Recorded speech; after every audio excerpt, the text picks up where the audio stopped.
Good evening, students. Welcome to the live learning classes organized by Board of Studies ICAI. After a quite long time, we are back again with our discussion. Today's topic we are going to discuss on the second part of your paper 5, which deals with your customs and foreign trade policy. Right? I could see that most of you would have been already on a holiday mode, December 25th till Jan 1st, all holiday season. So most of you would have been engaged with celebration, but exams hai. So koi chara nahi hai. We have to attend the classes. We have to learn on a daily basis. So before we start, students, as a protocol, if you can confirm that you are able to hear and also you're able to see my presentation and also my video, it will be great. So I'll just wait for a couple of confirmations and then we will start with our today's discussion. Good evening, Satish. Good evening, Mansa. Hope all is well. Good evening, Viraj. Great. Great. Thanks for the confirmation, Ma. Thanks, one and all. So, most of us in our CA curriculum, or I would say the 3 years internship when we do, the area which is untouched or the area which is less traveled is customs law. So most of the firms where you would have worked, you would have done statutory audit, internal audit, a little bit of accounting, forensic audit, information technology audit, but ये जो area है ना customs law, customs duty, foreign trade policy. At best, you would have dealt with certification. Say like some clients say, sir, we have a duty drawback. So please give a CA certificate that this is a machinery which we have used for undertaking export activity. Barring that, we wouldn't have much exposure on this customs law. And from examination point of view, 75-25 funda, 75% is for GST and 25% is for customs duty. And out of this customs law, first 3 sessions, what I'm going to deal with, that is your today's session. I'll explain you what is the basic background of customs duty. I'll deal with exemption, what is levy under Customs Act, and then we will deal with classification, then rate of duty under customs law, and then valuation. These three chapters put together, you would be having a weightage of around 45 to 50%. So mota moti around 8 to 12 marks is the coverage only from these first 3 days discussion what we are going to have, right? So this is the importance of customs law, and keep in mind what is there in your institute material is just a tip of the iceberg. We will have a macro view of understanding what is customs law, what sort of duties are collected under customs law, what is the valuation mechanism they have given, what different duties are applicable under customs law, and then some procedural aspects connected with baggage rules, duty drawback, refund, etc. Then we move on to one another ancillary topic called foreign trade policy. Right? This is the overall coverage what we are going to have in this part B, which is dealt with customs and foreign trade policy. And today's discussion, I'll make you to understand the basic aspects of customs law, which started way back in Kautilya's point in time. I'll make you to read a couple of important definitions which will help us to understand this aspect called levy and exemptions under customs law. Levy of duty, I'll explain you. Assessment of duty, this is the main element of today's discussion. I'll also make you understand the remission, abatement, exemption, which is connected with levy of customs duty. So this is the overall coverage what we are going to have in today's discussion. And students, as we discuss, please open your institute material. Whatever soft copy is there, good enough. If you have a hard copy, well and good. So I'll try to cover the basic aspects which are covered in our institute material, read with my presentation on few aspects. So please have this particular material on handy. Now, to start with, basic aspects. Okay, what I will do, I'll give you a couple of basic examples which are connected with this today's discussion, and I'll make this discussion very, very lively with practical examples, and also how to get a interest on this particular topic. And take it from me, there are very few chartered accountants who are in practice on this particular topic called customs law and foreign trade policy. The man who travels a less traveled road will be the man who would be successful in this area. So here, the point for noting in this particular discussion is this topic, having understood that we have very, very limited exposure, or we don't deal on a regular basis. You have a very bright future if you get qualified and you start your practice on customs law. Not much complicated. People who have dealt with GST, filing of returns, understanding income tax, so input tax credit provisions, valuation related aspects, all those discussions will help for us to understand the preamble of customs law. So first, I'll take you through a couple of examples to understand what is that we will be learning at end of today's discussion. Example number 1. There's an entity called PPC Limited. PPC Limited have imported goods from Japan. During March 2023. Due to operational issues, goods were not cleared from customs station. There is a place called customs station. There is a definition. What do you mean by customs station? I'll explain what all are included in my customs station. Rather, the same have been kept in a warehouse. So there was a goods consignment which has come from Japan in March 2023. This particular consignment, instead of taking it to factory, they have decided that they will park this material in warehouse. There's one small topic called public warehouse, private bonded warehouse.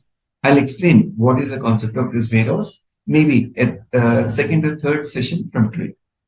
The rate of duty applicable during March 2023 is 12%. This is my basic customs duty. During June 2023, the above goods were cleared for home consumption from warehouse. This is cleared from warehouse. At that point in time, that is during June 2023, the rate of duty is 18%. Examine the point in time when the duty has to be paid and applicable rate of duty. So here, the entity have imported some goods, and these goods, they have to clear for domestic tariff area. That is your place where you do a trading activity, or you do your manufacturing activity, or you render your service. Instead of clearance during March 2023 to the domestic tariff area, they have decided to park or store these goods in bonded warehouse. And during June 2023, these goods were removed for home clearance. Now the question is asked, what is the point in time the duty has to be paid? Should this manufacturer PPC has to pay the customs duty during March 2023, or should the duty has to be paid on June 2023? And during March 2023, my customs duty is 12%, and June 2023, my customs duty is 18%. What I will do, end of today's discussion, there is one provision connected which is called as section 15. It will give an answer. What is the purpose and when or how we ascertain the point in time when this customs duty will be triggered, or when the levy is to be attracted. And this concept of warehouse, please keep in back of your mind. This concept of warehouse is discussed separately in the fourth session. In detail, I'll make you to understand why this warehouse is required and where all we would be using this particular warehouse concept. This is example number 1. Example number 2. A consignment worth 30 lakhs. Consignment worth 30 lakhs has reached Chennai port during Jan 2023. Mrs. ABC Limited is assessee in whose name the airway bill is having the name of this particular assessee called Mrs. ABC Limited. Mrs. AB Limited, whose name airway bill is prepared, assessee I have noted that above goods have reached the Indian customs with a considerable delay beyond 3 months of scheduled date. So they say that there is a delay which is beyond 3 months.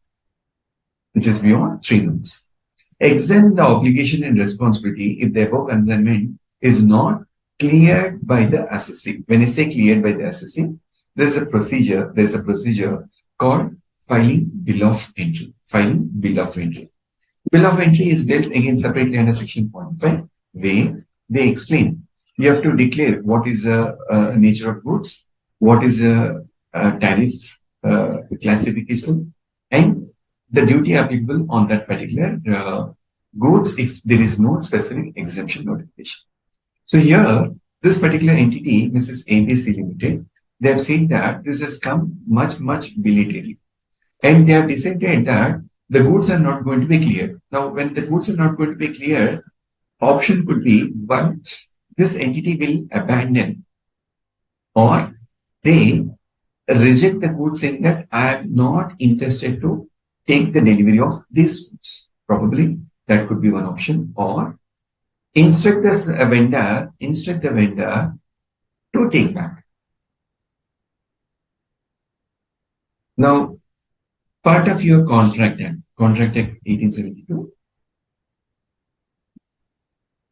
when you refer to a particular agreement, as per the agreement, you have supposed to receive the goods, there was a delay.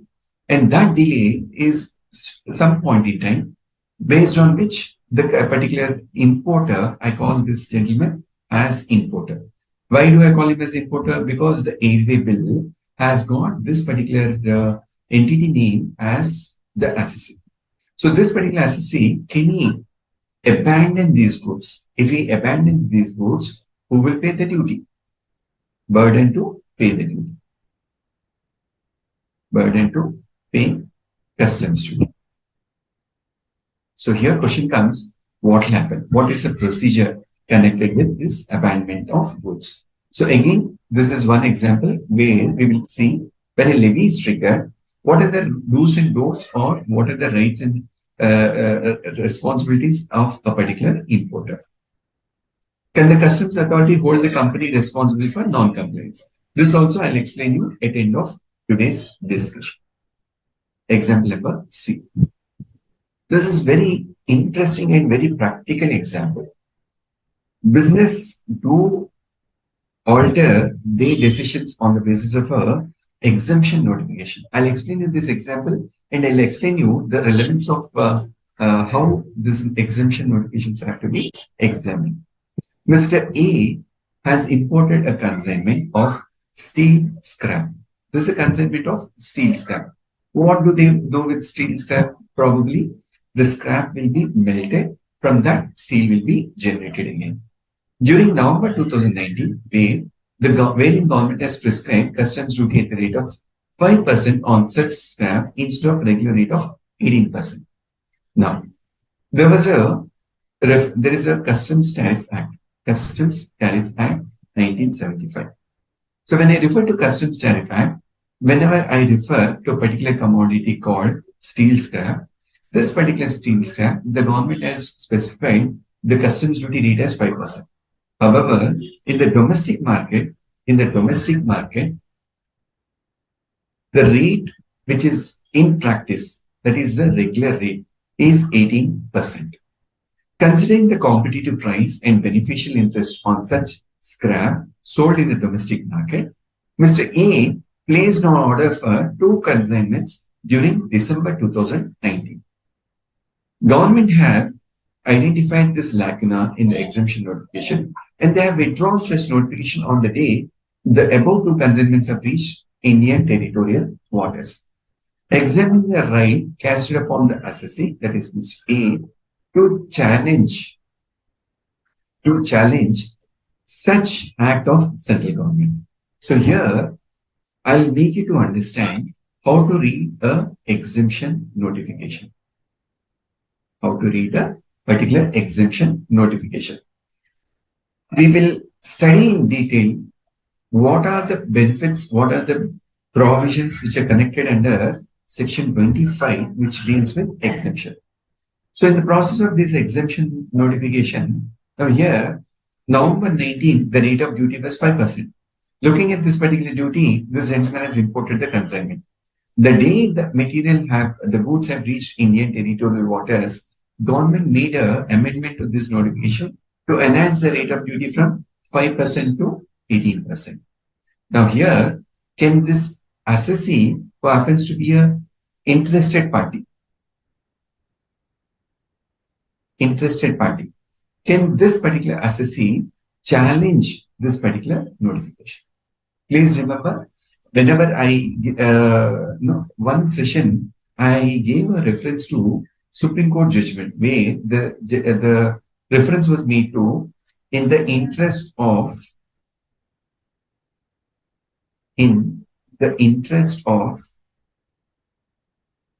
public, so to do. So here, interest of public is something which is very, very important. So here, I will make you to understand end of our today's discussion. Can Mr. A challenge any of these exemption notifications issued under section 25? Very, very important topic from today's learning. End of your institute material, there is one particular case law which is also set from another connected topic, which I'll make you to understand by end of our today's discussion. This is my example number 3. Then example number 4. Now, this is a slide marked for all of you who are listening to me online. I'll make you to understand the provisions conducted under Customs Act. Why do we need to study? How do we make a profession out of this particular topic? Also, what is the other learnings, other topics or subjects which we need to study to get a better edge on this particular topic?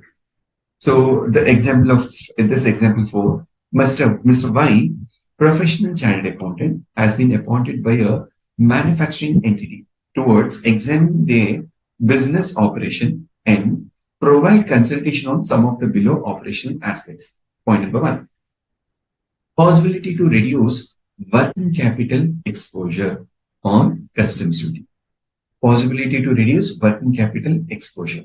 So when I say working capital exposure, can I have a mechanism where I defer payment of customs duty or I avoid payment of customs duty?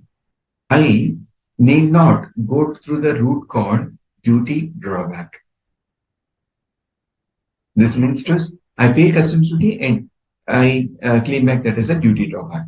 And when I say avoid, please keep in mind, this is as per the legal framework. This is as per the legal framework.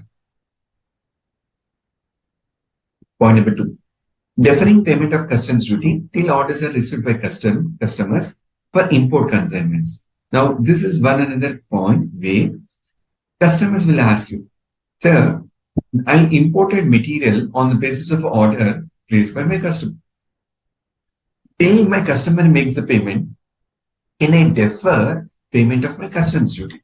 That means instead of clearing the material to domestic tariff area, there is a concept called bonded warehouse. What are the provisions connected with bonded warehouse and how do we use those particular provisions? Third, exposure of duty on goods re-imported for deficiency in performance. Now, there could be a practical scenario where I'm a manufacturer. I have exported goods with warranty. When the goods are sold under warranty, if there is a customer complaint, the goods have to be re-imported. So what are the connected provisions with respect to re-import? Should I need to pay customs duty? Do the repair? After the repair, should I export? Once I export, can I claim back duty drawback or refund? Whatever duty I have paid here, can this duty be claimed back as a drawback because the goods have been exported out of India? This is also one another connecting point. I'll make you to understand in today's discussion. Eligibility of duty drawback and encashment of GST accumulated on account of purchases. This is connected with more to do with foreign trade policy, which will be the final discussion of my discussion on customs related provisions. So students, from here, take it from me. All the discussion we are going to have is going to be very, very interesting. Reason, we have limited exposure on this area and connected business aspects. How once we get into the organization as a qualified chartered accountant, we might be absorbed as a CEO or CFO, where operational aspects connected with taxation provisions, you are expected to know basic provisions. So I'll make you to understand the intent of the law. How do we read? How do we apply these aspects? Now, basic aspects. Basic aspects. We have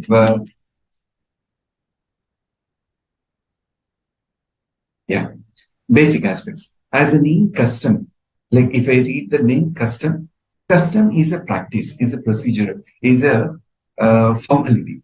Now I travel back in time to the Kautilya's point in time where when Mughals or Rajas or kings used to be there is a practice. I call this custom as a practice. What is a practice? There is a practice to please the king of a kingdom. What is the activity of pleasing a particular king? This particular trader who comes to a particular territory, who comes to a particular kingdom, they say, Your Honor, Your Majesty, Your Highness, I'm into business of so and so particular commodity, say pepper. So I manufacture or I grow a particular agriculture produce called pepper. So I have brought this pepper to your kingdom for trade related purpose. And this is a gift which I brought from my place for you as a token of appreciation for me to allow into your kingdom and do this particular trade activity. So this is how my customs law originated way back in an unorganized manner where there is an offering which is to be given to these particular kings or the Nawabs. And as of today, when I make you to read, there are two connected provisions. One is Customs Act 1962. Another is Customs Tariff Act 1975. One is Customs Act 1962. Another is Customs Tariff Act 1975. So in your syllabus, when you are reading along with me, I try to make you understand these two particular acts for our understanding purpose. Customs Act 1962, this is more of a procedural law. When I say procedural law, it is connected with determination of levy, collection, assessment, determination of point in time when the duty needs to be paid, rebate, duty drawback, refund, legal provisions, penal provisions. All these aspects are connected in explaining Customs Act. Then Customs Tariff Act 1975. Customs Tariff Act 1975 prescribes the rate of duty, prescribes what are the types of duty available. Very, very interesting part. When I read this particular subject, the one particular topic which I am very fond of is with respect to classification, import and export of goods on the basis of Customs Tariff Act and the rates of duty, basic types of duty prevalent under customs law. Tomorrow's session, what I'm going to cover is one of the finest and very, very interesting topic as a whole. Reason, when I say so, when we read this particular aspect called types of customs duty, we will try to read this particular law at a macro level. In the sense, we sit at the helm of affairs as a policy maker. We see a particular nation. We see how the performance of a nation is happening. How do we promote? How do we develop our particular nation? what incentives we have to give to our businessmen for making exports where our nation is placed on top on the globe. What sort of incentives have to be placed to place the foreigners to come into India for the purpose of bringing their goods or bringing their technology? At the same time, how do I regulate my trade? How do I manage my business? All this discussion we are going to have in tomorrow's session. So from that background, this is going to be very, very interesting topic. So here, when we deal with basic customs law, I read for procedural aspects, Customs Act 1962. Please write down in your institute material, Customs Act 1962 for procedural aspects. Customs Tariff Act 1975 for identifying the rate of duty on goods imported into India, exported out of India. I repeat, for determination of rate of duty on goods imported into India, exported out of India. Also, various duties prevalent under customs law. So these are the two aspects which we are going to study today. Then, my customs law is the enactment what we see as of today. They have submerged the earlier Sea Customs Act, Inland Bonded Warehouse Act, Land Customs Act. All these acts are the erstwhile prior to independence laws, which are merged into these two acts as on today. As on today, you will study only Customs Act, you will study Customs Tariff Act 1975. Now, basic aspect of Constitution. Now, before we get into the subject, how this particular customs law has been brought in, carved out, and what powers are vested under the Constitution. Basic article, Article 245. This Article 245 has given power to frame laws for enactment by Parliament, by legislature of a state.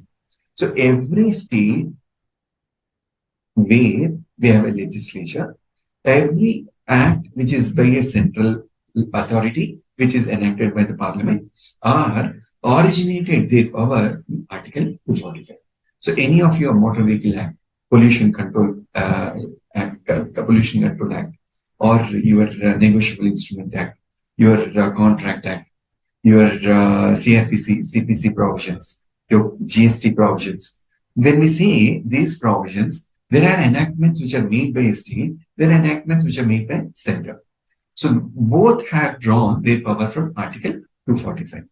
Just basics to understand, nothing tested in your examination. And this is one important provision where, when we read Article 245, this Article 245 says that no law made by Parliament shall be deemed to be invalid. When on the ground that it would have extraterritorial operation. The enactment of a central, your union authority, that is by Parliament, can never be challenged under any other codes in the global law, saying that this particular law of Parliament is invalid on the basis of extraterritorial operation. Like example, let's take example of your ICAI, regulation and monitoring of ICAI, or your non-taxable online recipient. A person who's registered, person who's having a business operation on a soil other than Indian operations or Indian soil, who have been providing goods and services to the Indian nation, can be regulated by virtue of enactment made by the Union under Article 245. Article 246? No.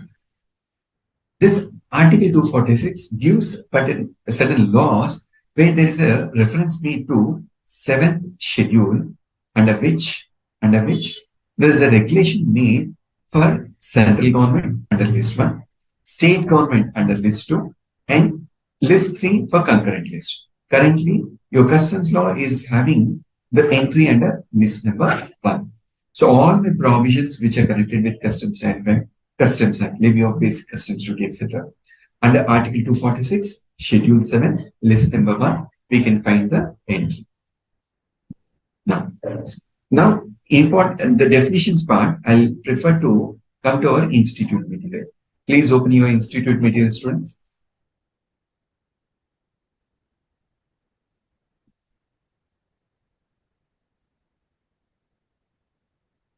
First definition. Let's start with first definition called customs area. I'll discuss on this definition called customs area. Customs area means area of customs station or a warehouse. So they have said customs area means area of customs station. Like we have the police station, we have a customs station. What is a customs station? Where a particular designated area which is designated as customs station, it is under the control of customs authorities. Example, say your post office, your international post office, GPO. Now, GPO is a domestic tariff post office. You would have a post office where designated as a customs post office or your international courier station. Now, if you want to send any mail or any document or any gift to any of your relative who's there abroad, you would go to this international customs station, and from there you would deliver the article. Or a warehouse. Warehouse, for a limited understanding, please understand, this is as good as a what I can say, godown or a place to store my material. This term warehouse draws its attention whenever referred to customs area. This is nothing but a bonded warehouse. This is a bonded premise. Bonded premise. Why do I have a warehouse? This is a temporary storage either by the customs authority or by an importer or by an exporter. So when the goods are brought into India, if I don't have space in my factory, I would park my material straight away into bonded warehouse in the process of import. So in the process of export, I want to export one consignment to Germany. Suppose there is some natural calamity or some sort of disturbance in your the other end, like when the flight has to pass through. Like if you happen to see couple of days back, a couple of weeks back, there was a lot of natural disturbance in the state of Tamil Nadu. If you see the November 2023, the GST 3B due date has been extended in some of the districts of Tamil Nadu. Why? There was a what do you call them? Some, not tsunami, there was some natural disaster.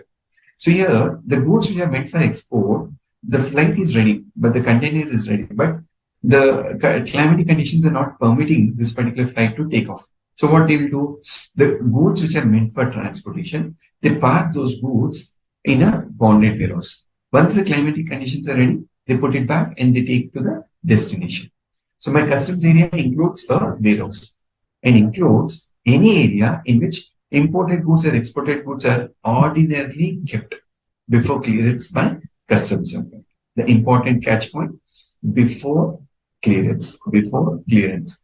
By whom? By customs authority. By customs authority. Who is included in the term customs authority? All the officers designated by CBAC to be called as your customs officer, which includes your principal commissioner, chief commissioner, commissioner, joint commissioner, additional commissioner, superintendent, inspector, sipai, as appraiser, your port authorities. All these officers will form part of my customs area. Next, customs station. From this particular definition, we move on to customs station. What is a customs station? It means a customs port, customs airport, international courier terminal, foreign post office, or land customs station. So they have covered here. Customs station means port by sea, airport by air, international courier terminal, that is through road, foreign post office again by road, land customs station. Other than this, by road. For Nepal and Bhutan, we use land customs station. For Pakistan, probably we use land customs station. Foreign post office and international courier for various other commodities. All this form part of my customs station. Examination, 1 mark MCQ. They'll say, Mr. A, Mr. Hari wanted to send one gift article to his cousin based in Singapore. Mr. Hari approaches foreign post office for the purpose of sending this particular article. This particular foreign post office is not designated as a custom station for movement of goods in and out. True or false? Now, they are trying to examine whether the goods brought into custom station, goods taken out of custom station are regulated or not regulated. So here, all these 5 elements are forming part and parcel of my customs station.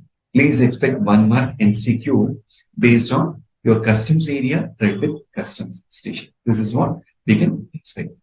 This is my customs area read with customs station. Next, warehouse. The term warehouse means a public warehouse licensed under section 57 or a private warehouse under 58 or special warehouse licensed under 58A. No need to bear the provisions 57, 58 or 58. It is a warehouse for what? Where there is a license for the purpose of storing goods. This is with a permission under your customs authorities. Then, definition of India. The term India includes the territorial waters of India. Now, what do you mean by territorial waters of India? The term territorial waters, as per territorial waters, continental shelf, exclusive economic zone, and maritime zone. There is a reference to territorial waters, continent, your seashore, the continental shelf, exclusive economic zone, where the trade happens on a exclusive economic zone. Similarly, Maritime Zone Act, which is connected with your Navy, and the territorial waters of India extended to 12 nautical miles into sea from the appropriate baseline. So whatever baseline is there, assuming this is your baseline, where this is the soil bed of your land, into the sea, so assuming these are your territorial waters, the sea waters. So you will travel up to 12 nautical miles into the sea. Up to 12 nautical miles, this is called my territorial waters. Goods are deemed to have been imported if the vessel enters to the imaginary line on the sea at 12 nautical mile. That is, if the vessel enters the territorial waters of India. So examination, again, 1 mark MCQ question, where any ship which is coming into up to 12 nautical miles, they would be testing whether this ship has entered the territorial waters or not entered territorial waters. What you need to understand, the measurement of 12 nautical miles from the baseline. This is again 1 mark MCQ question from your examination point of view.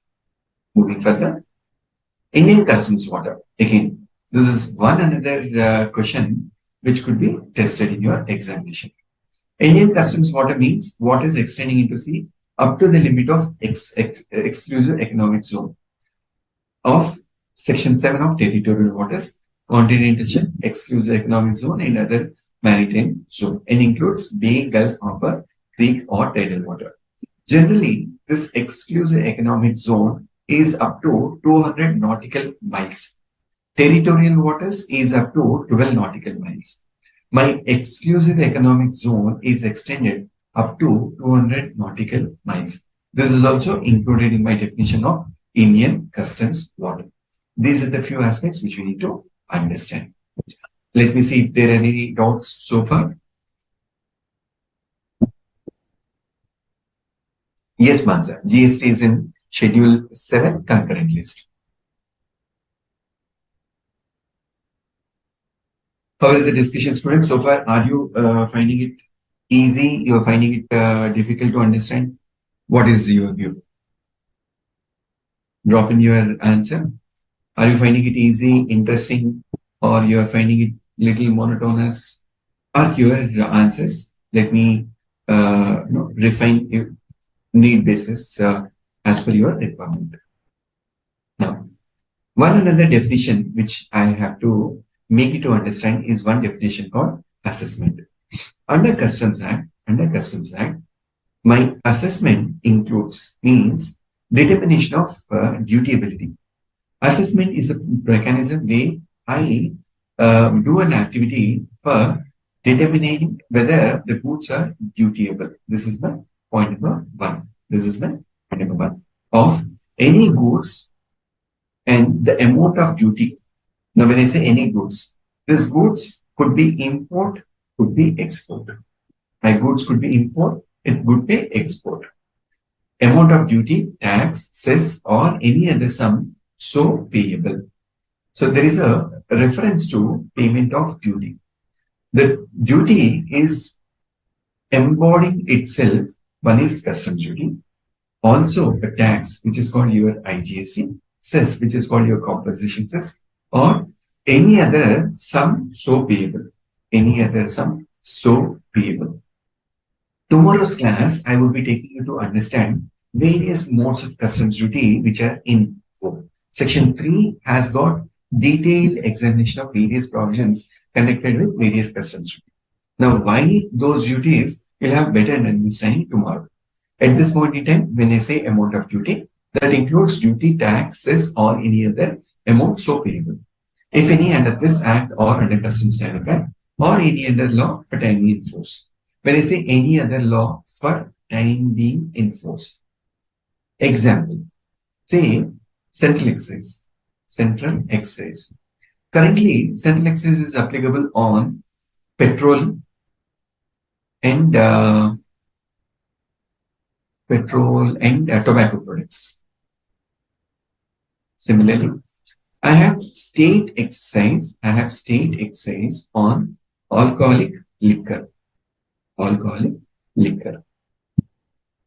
So here, my customs law is not restricting only to customs duty. This is expanding its base. It is expanding its reach, or it is open for including any other law for timing in force. So here they're framing the customs provisions to balance this particular levy or the duty at par with any other tax or your levy for under any other law for the time being in force. So why do I need to refer to those provisions? I'll give a very simple example. For a moment, let us assume that I'll just take one blank slide. Just give me a minute.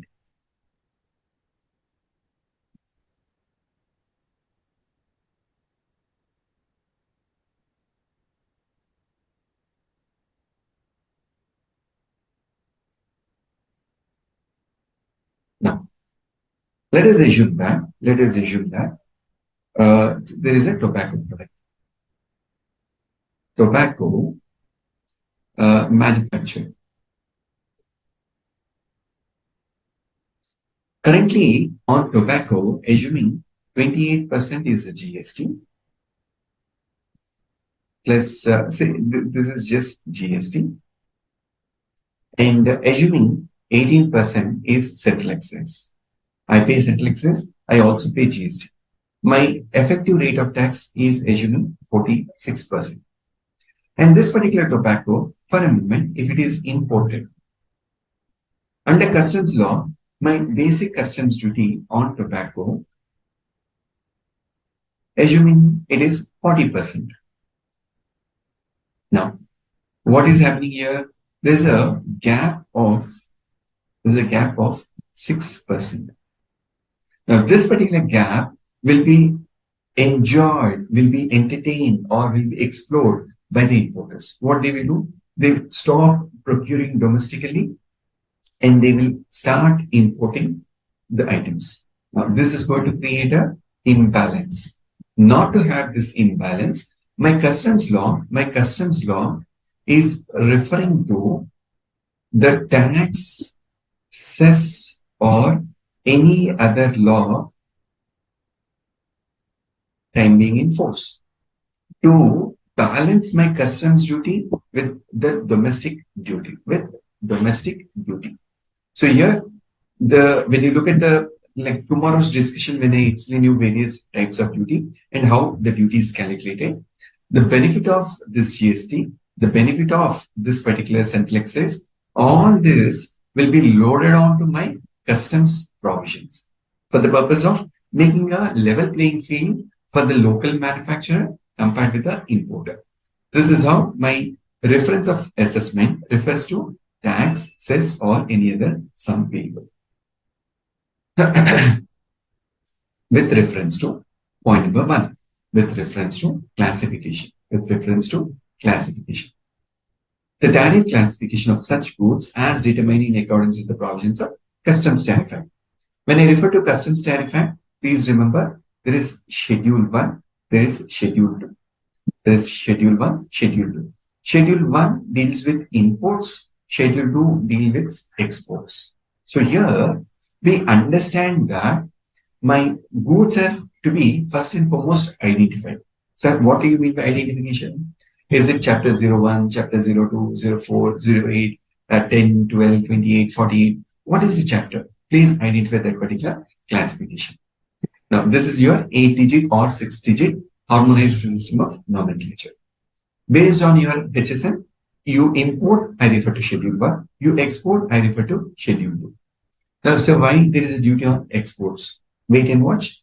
Tomorrow's session, I'll give more clarity on this Schedule number 2.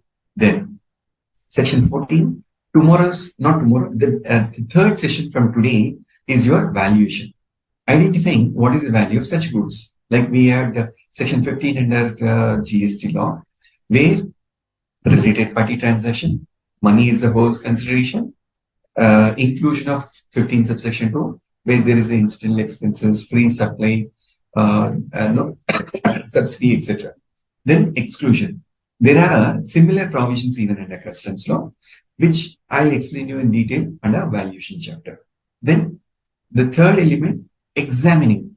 I know what is the classification. I know what is the value of goods.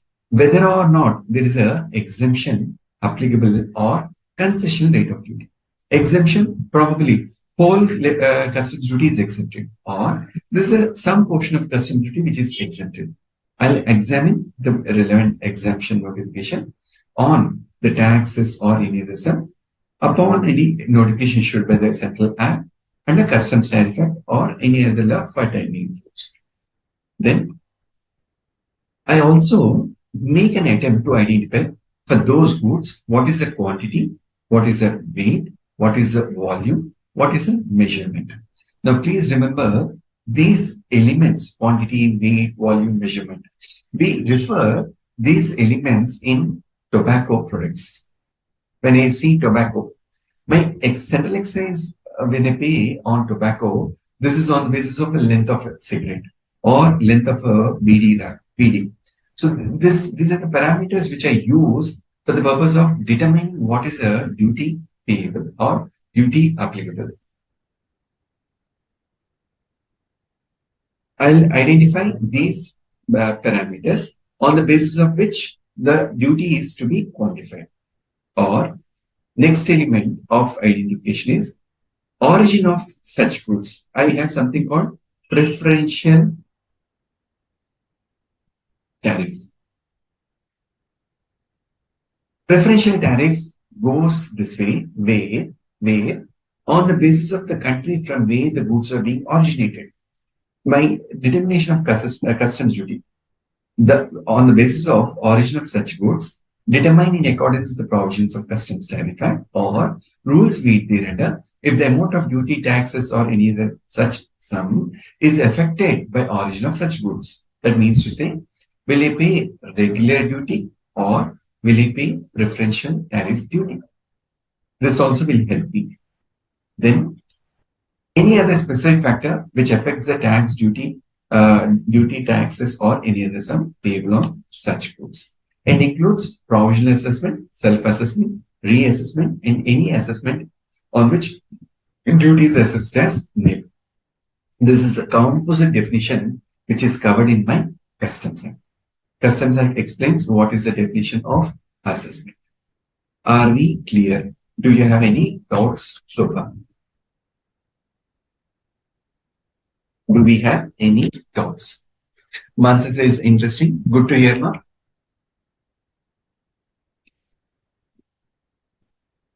Moving further.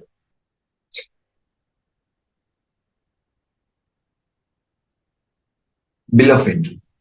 Bill of entry is a reference made in section 46, which talks about entry of goods and importation. Bill of entry is a procedure.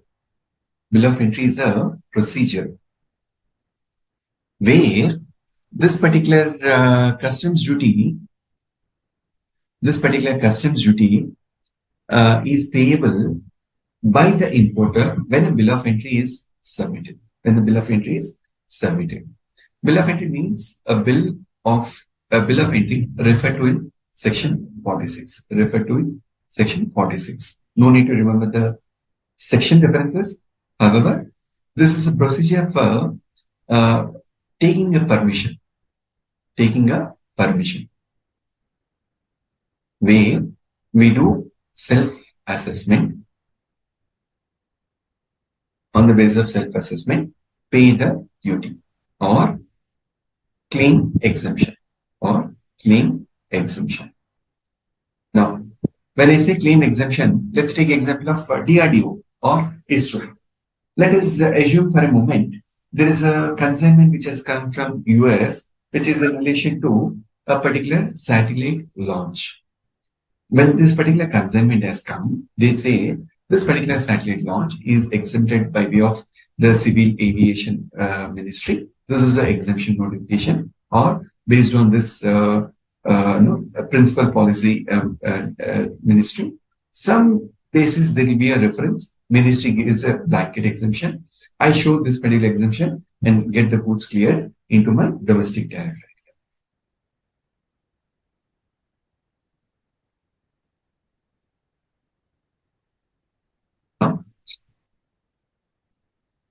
Levy and exemption. We have understood what is assessment, where this duty has to be, assessment of duty takes place. Now we will start with basic aspect called levy. When levy is applicable, then I'll see whether or not exemption is there. Please understand. Only for those goods where under section 12 of Customs Act 1962, levy is triggered or levy is applicable. Then I parallelly check the relevant provisions under section 25 of Customs Act to see whether there is any exemption notification for the payment of customs duty. So here, levy declaration of liability is made. Assessment, once levy is triggered, I assess how much is the duty payable. And I either pay the duty or I claim an exemption from payment of duty. Now,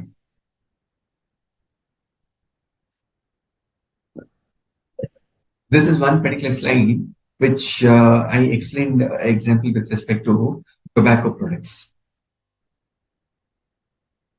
Where the buyer consent, assuming that there is a vintage car. This particular vintage car, if to be purchased in India, the applicable rate of GST is 28%. Say customs and the GST compensation cess is 12%. Put together, 40% happens to be my customs GST. However, this particular vintage car, if imported through customs area, my customs duty applicable is 30%.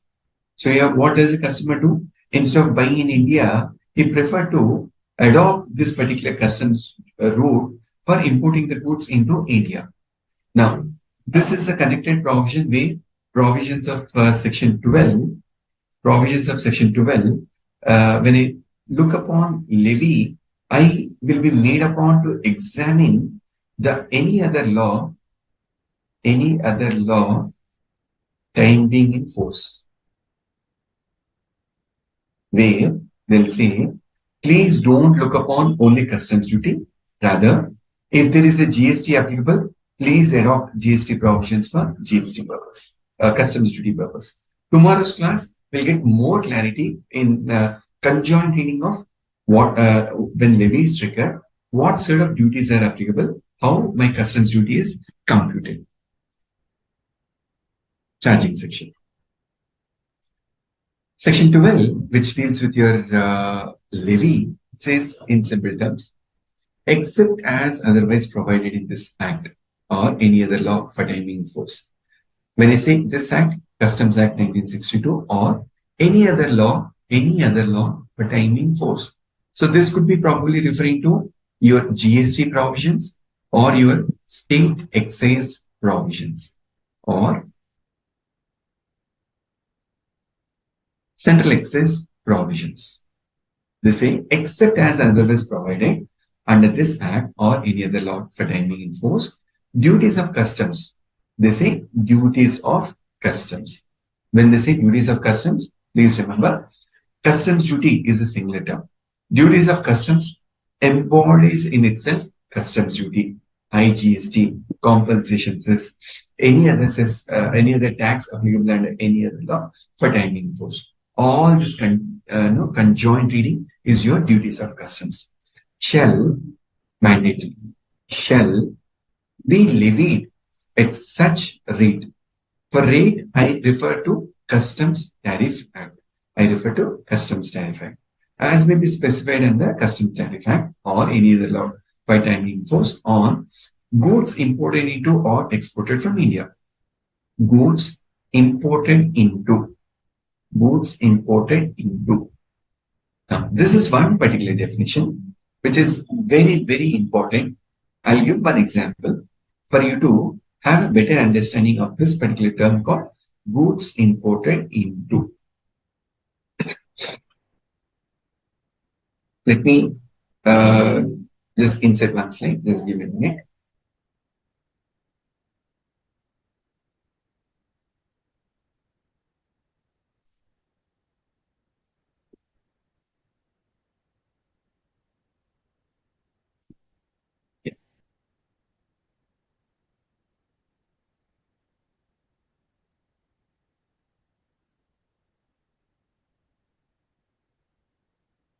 Just give me a minute.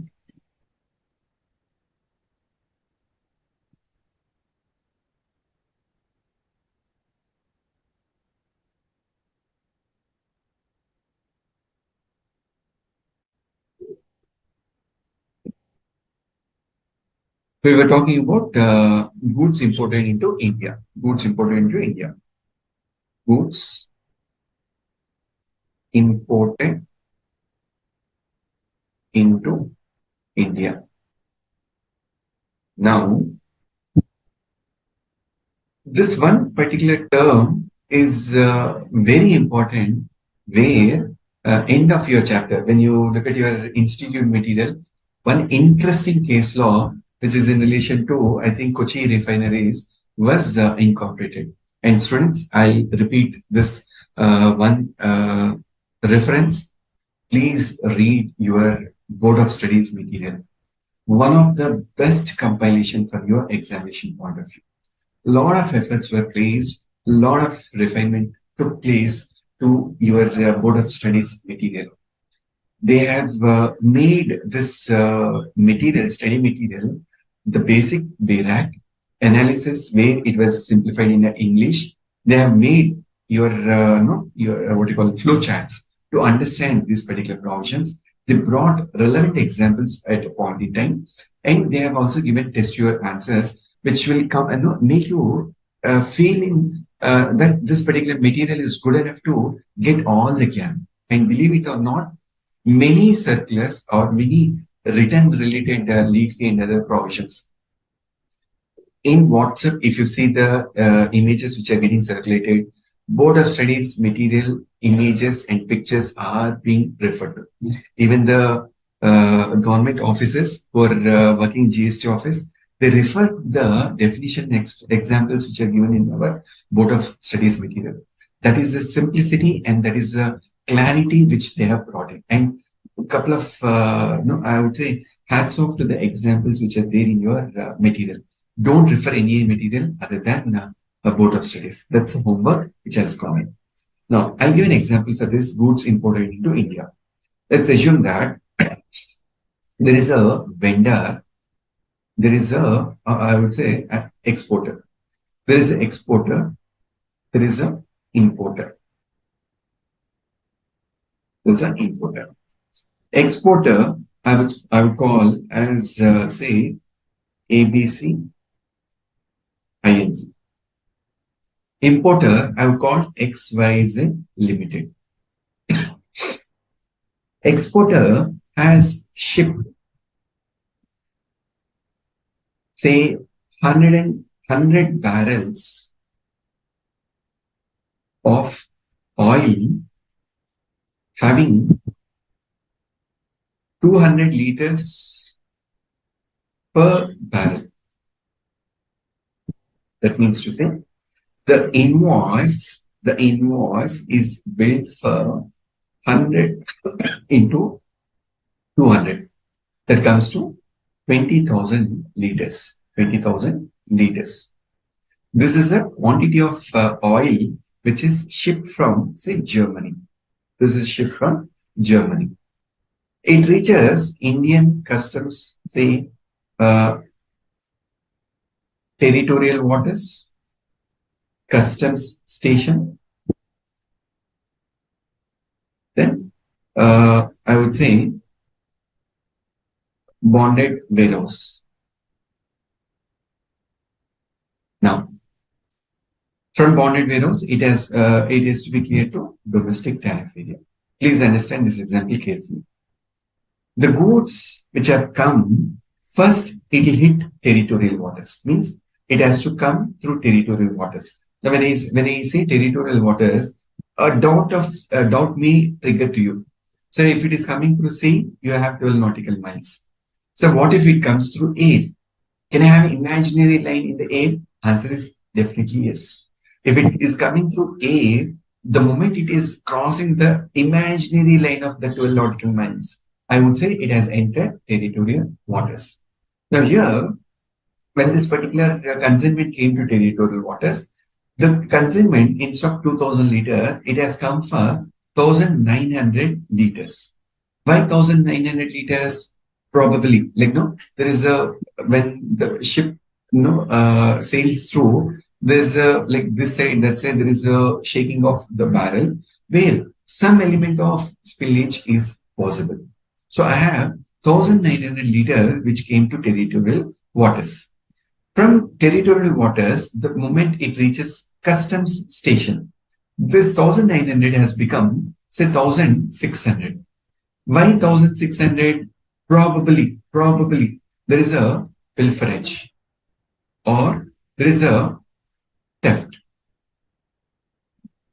Now, there is a necessity of oil for a particular shipper. So, one of the barrel they have opened and they have taken 1,600 liters. This consignment from customs station, the importer have not filed bill of entry. Rather, he has kept in a bonded warehouse. In bonded warehouse, assuming that there is a again petty theft, where this 1,600 liters have become 1,200 liters. The day the bill of entry is filed under specific provision, 1,200 liters are available. Now the question came here. Assuming the rate is $12 per liter. The question comes here is, when the duty has to be ascertained, 2,000 liters as per the tax invoice into 12 rupees per liter. On this, your conversion rate into rate of duty. Or should the duty be paid on 1,200 liters into $12 into conversion rate, that is exchange rate, into rate of duty? What should be my customs duty be paid on?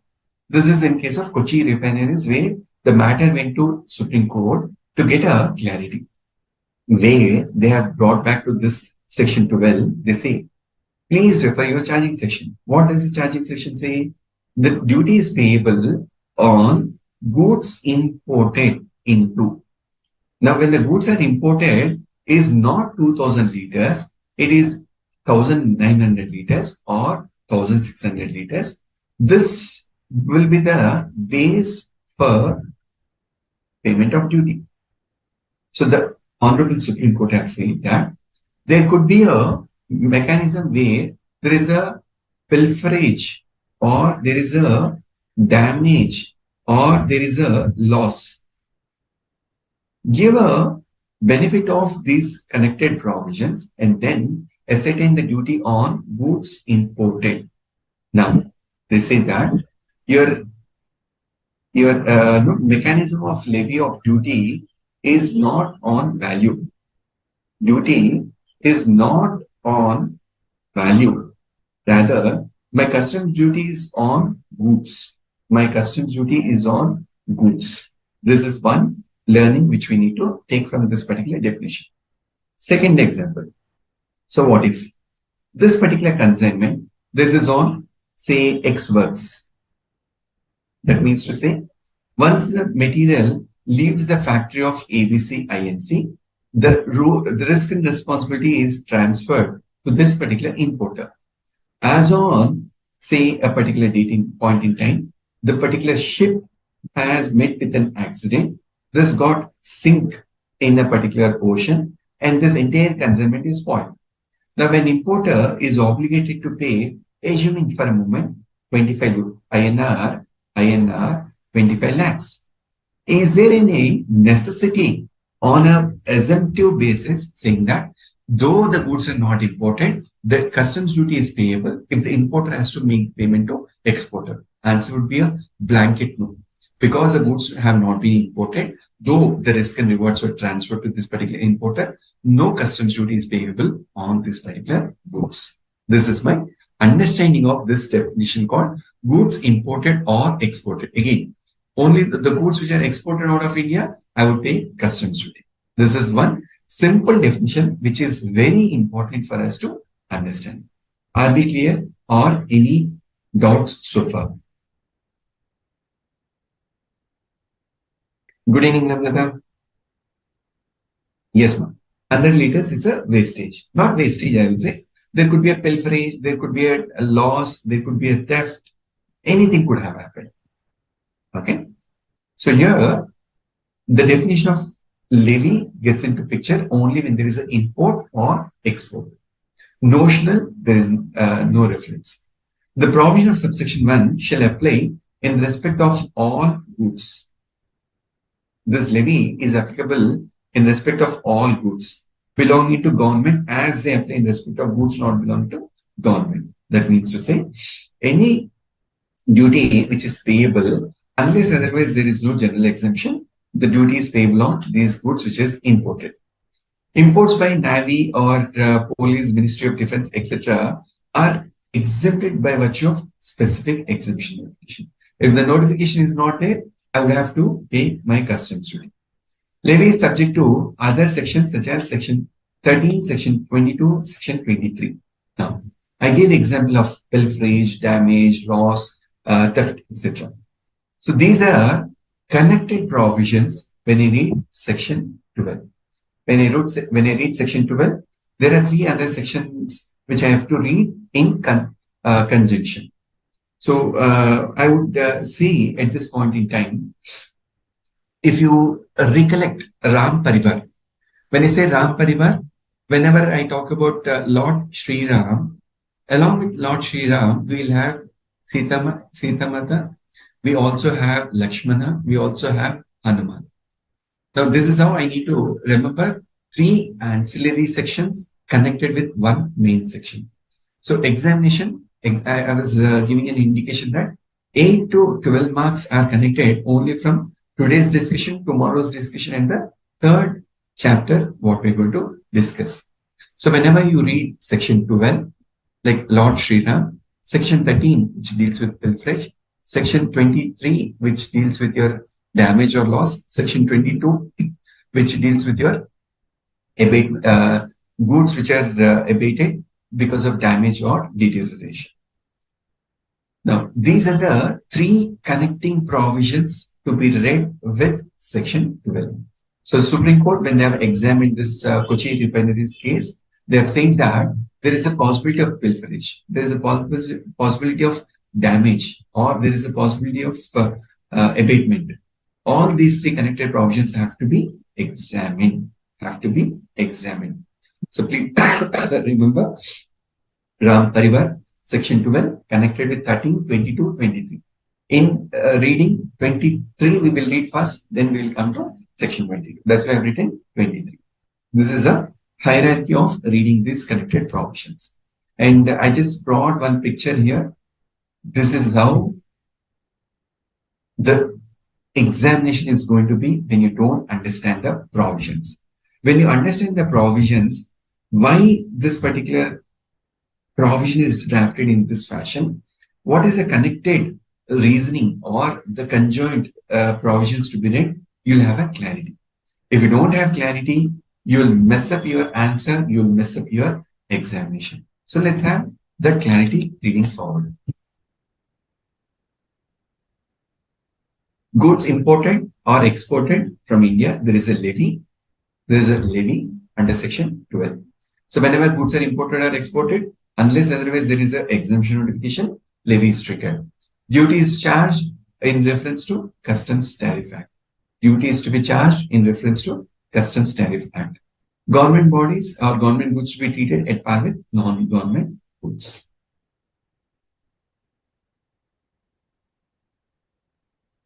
Relevant case laws for deciding taxable event. Goods cleared for home consumption. Import of goods commence. My import has commenced when they cross territorial waters, but continued and is completed when they become part of the mass of goods within the country. This levy continues till a point in time until and unless they are not going to become mass of the goods of this country. That means to say, unless the goods are brought into domestic tariff area, no levy is to be triggered. No levy has to be triggered. So it triggered the moment the goods have crossed customs territorial waters. But I pay customs duty when they become part of my mass of goods within the country. Taxable event being reached at a time when goods reach customs barrier and bill of entry for home consumption is filed. They say my taxable event is reached when the goods have reached customs barrier and bill of entry for home consumption is filed. Unless bill of entry is not filed, my event, the triggering event for payment of customs duty is not triggered. Payment of duty does not trigger unless my bill of entry for home consumption is filed to become the goods part of my mass of goods within the country. This is one connected provision which is discussed in Supreme Court decision Garden Silk Mills case. Again, in connection with warehousing provisions, they say, in case of goods which are warehoused, customs barrier would be crossed when they are sought to be taken out of customs and brought to the mass of country. So they say, though the goods have crossed territorial waters, when the goods are placed in warehouse, until they become mass of the territory, my customs duty will not be, the taxable event will not be triggered, That is what they say. I take a blank slide to explain this particular provision.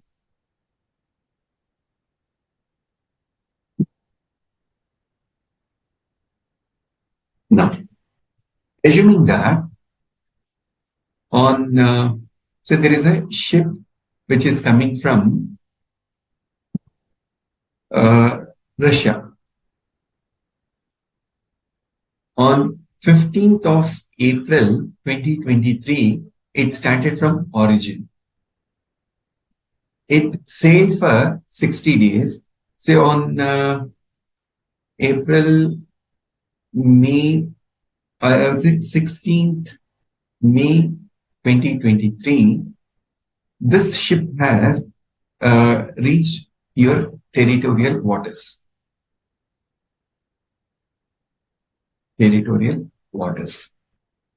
Now, once the goods have touched territorial waters, the ship is prepared to reach customs station. The master or the in charge of the ship, the pilot in case of a what you call aircraft. Here, master.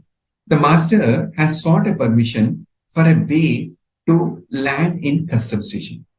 The particular authority in customs station have said that on 16 May, there is no space available. There is no space available. So this particular ship, which has reached the territorial waters, it made a navigation back to, say, Karachi. This ship went to Karachi on, say, 16th May 2023. And after 5 days, or I'll say after a month, that is on 17th of June 23. 17th of June 23. There was an attempt to reach customs station. On 17th June, there was a permission given. The goods have reached customs station, and from customs station, say the goods, instead of taken to domestic tariff area, on 20th June 2023, these are placed in warehouse. These are placed in warehouse. From there, another 3 months, say 20th September 2023, the goods are taken to domestic tariff area by filing bill of entry. So when I read these two particular Supreme Court judgments, what they have said is, the ship, the moment it is crossing the customs water, that is territorial waters, the levy started. But the triggering event, the collection point, my goods cannot be, the duty cannot be demanded, cannot be collected unless the goods become mass of the nation, mass of the soil. That means to say, it is coming to territorial waters. So the goods which have come on 16 May, it has crossed territorial waters, though the levy has triggered. It has not come into my customs station. Why? Because there is no space available. The goods again travel back to Karachi. Then, after a point in time of 1 month, this came into my customs station on 20th June 2023. Again, the levy continued, but the taxable event to pay the customs duty again has not reached on 20th June. Why? Because the bill of entry is not filed, the goods have not been taken to domestic tariff area. The goods were placed in a warehouse for a span of 3 months. Again, the law says that because the goods are continued to be in warehouse, which is under the supervision of customs station, of customs authorities, the day when a bill of entry is filed for clearance, that would be your taxable event. This is what we need to understand with respect to goods becoming part of your mass of the nation, or kept in a bonded warehouse. From bonded warehouse, it has come into my domestic tariff area. So here, when we read this particular example, this particular thing, the dates and the rate of duty, I'll make you to understand. 16th April, when the ship has touched territorial waters, assuming the rate of duty is 12%. Assuming the rate of duty is 12%.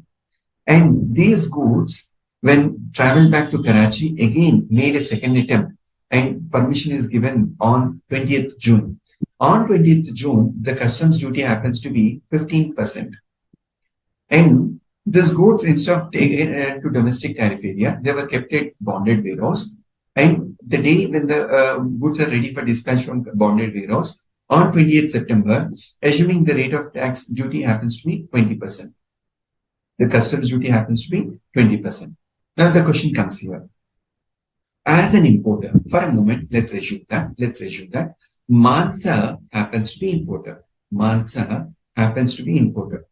Mansa filed bill of entry on 20th September 2023.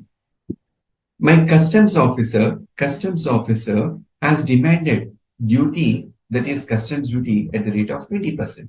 Now, Mansa says, the poor girl, sir, Menina, 16th May, when the goods have crossed territorial waters, I find my bill of entry. But you guys never permitted saying that there is no space on, there is no bay available. So you have rerouted the particular ship. It went to Karachi. Again, when it reached this particular customs station, the rate of duty was 15%. Because I didn't have my factory available, I parked in warehouse for 3 months. And on 20th September, I declared to clear the goods. If not 20%, please give me the rate of 15%. If not 15%, please give the rate for 12%. This is what the discussion happens in general by the common men. So to understand these provisions, I'll take you through the connected provisions called home clearance. How do we ascertain? Duty liability in special circumstances. I think this is discussed at a later point in time. I'll just explain the provisions here itself. Let me come to your institute material.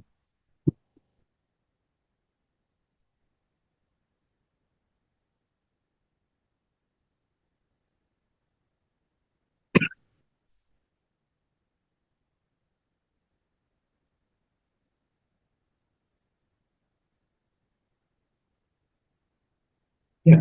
Please come to page number 29. Students, please come to page 29. Section 15 deals with this particular connected provision.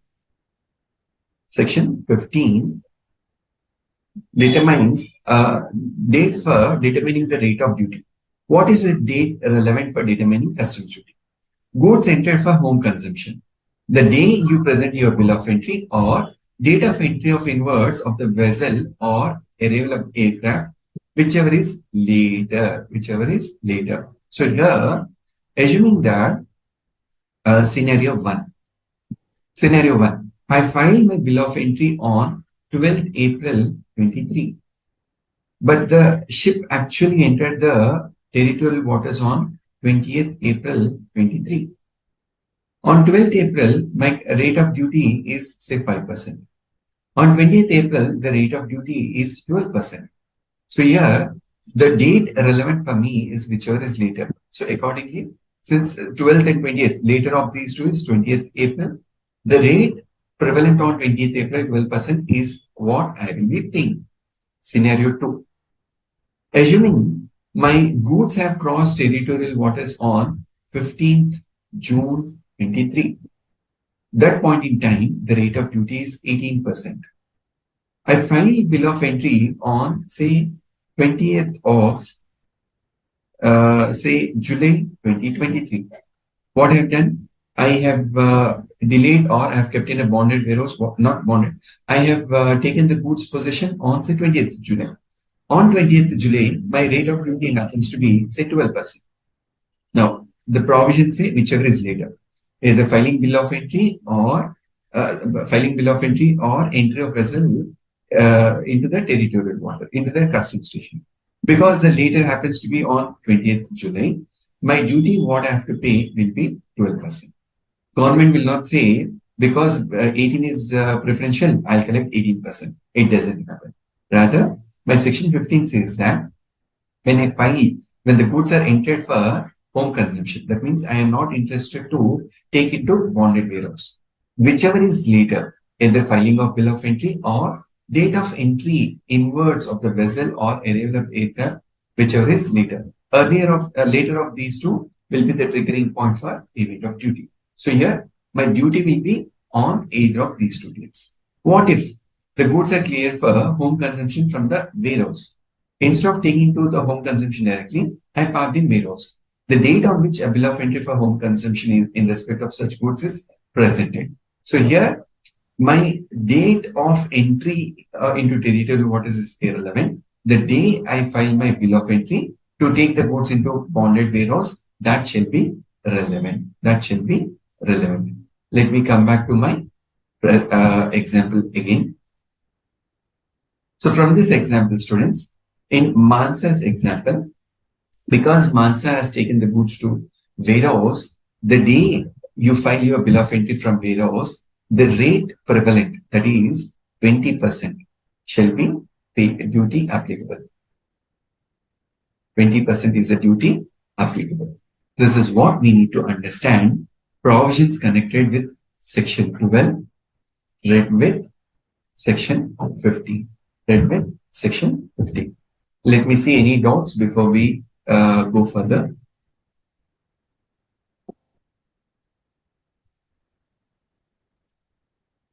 Namrata, which example? I have come to the end of example. Are we clear? And I saw your point just now. Are we clear with this example? Which example you're asking? Whatever discussion we have made so far, are we clear?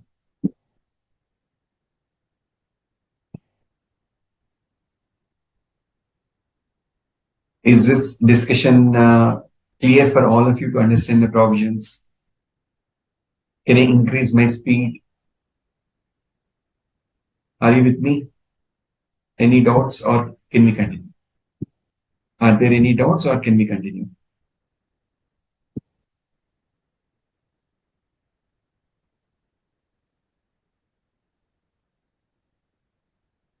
Good. Thanks for the confirmation. Let's proceed further.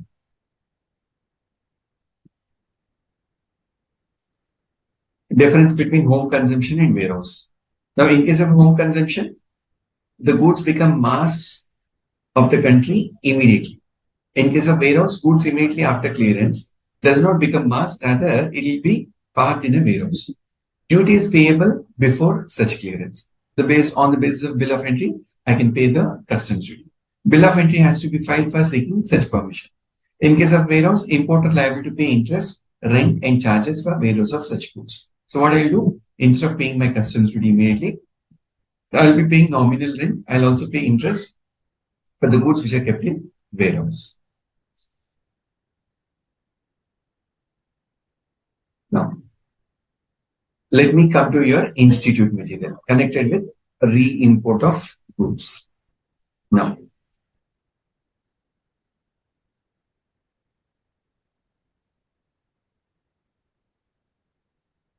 I'll come back to a couple of provisions which are connected with procedure under a particular notification where my goods exported or brought back into India. Section 12 is in relation to levy, right? So here under section 20, we discuss on aspects of duty liability in certain special circumstances. Duty liability in special circumstances where the re-importation of goods under section 20. It says that if goods are imported into India, after exportation, therefrom, such goods shall be liable to duty and be subjected to all conditions and restrictions, if any, to which goods of the like kind and value of are liable to or subject on the importation thereof. That means to say, goods exported, goods imported. Now, goods imported, we have read section 12, where customs duty is payable. So, what happens if goods exported are brought back?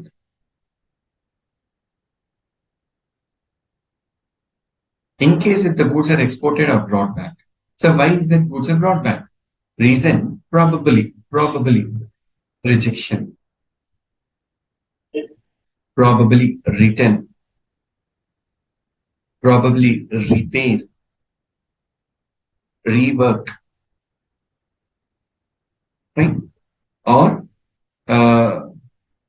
probably, I would say, repair, rework. Yeah. These are the various reasons why goods exported or brought back. Now, example. Goods exported brought back. Example number one. Where plant and machinery purchased So I imported a machinery for 75 lakhs from a supplier in Germany. One of the part of this particular machinery, which is under warranty, has been repaired, has been not functional. I send it back to Germany, get it repaired, bring it back. Example number 1. Example number 2. Goods supplied or sold returned back. Probably I'm a manufacturer. I manufacture goods, I export it. These goods, which are received by the customer, due to quality issue or due to timelines where I have to supply in 6 months, I supplied after 9 months. They have returned back. My own goods coming back. Example number 3. Same with warranty. Say, Namrata manufactured a particular television. That particular television is having a warranty clause of 6 months. The television reached the customer in Singapore, customer unpacked, switched on the power button, there was a malfunction. Instead of display, some sort of malfunction is there. Now, the customer is rejected back. Or customer said, look, this is under warranty, please repair and give it back. So my goods which are exported are coming back.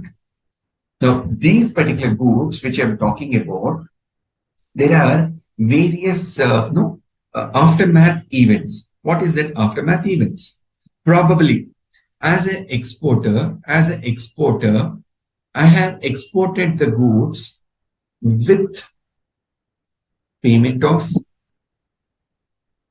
IGST or without payment of IGST or under a claim for EPCG or advance authorization, duty-free import authorization, various schemes. Any of the scheme I have exported for complaints of customs law, again brought back those particular goods. In those cases, section 20 says there is a concession available. There is a concession available, right? So this is what we are going to study in this particular section. Students, we are at 7:32. Let's have a 10 minutes break. 7:42, let us resume back to discuss on this particular provision.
with our today's discussion?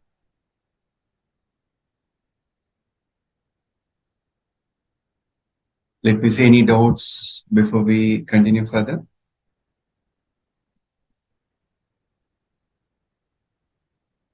Mansa says, so section 15 of Customs Act Tariff Act. Okay. Okay. I'll discuss section 15.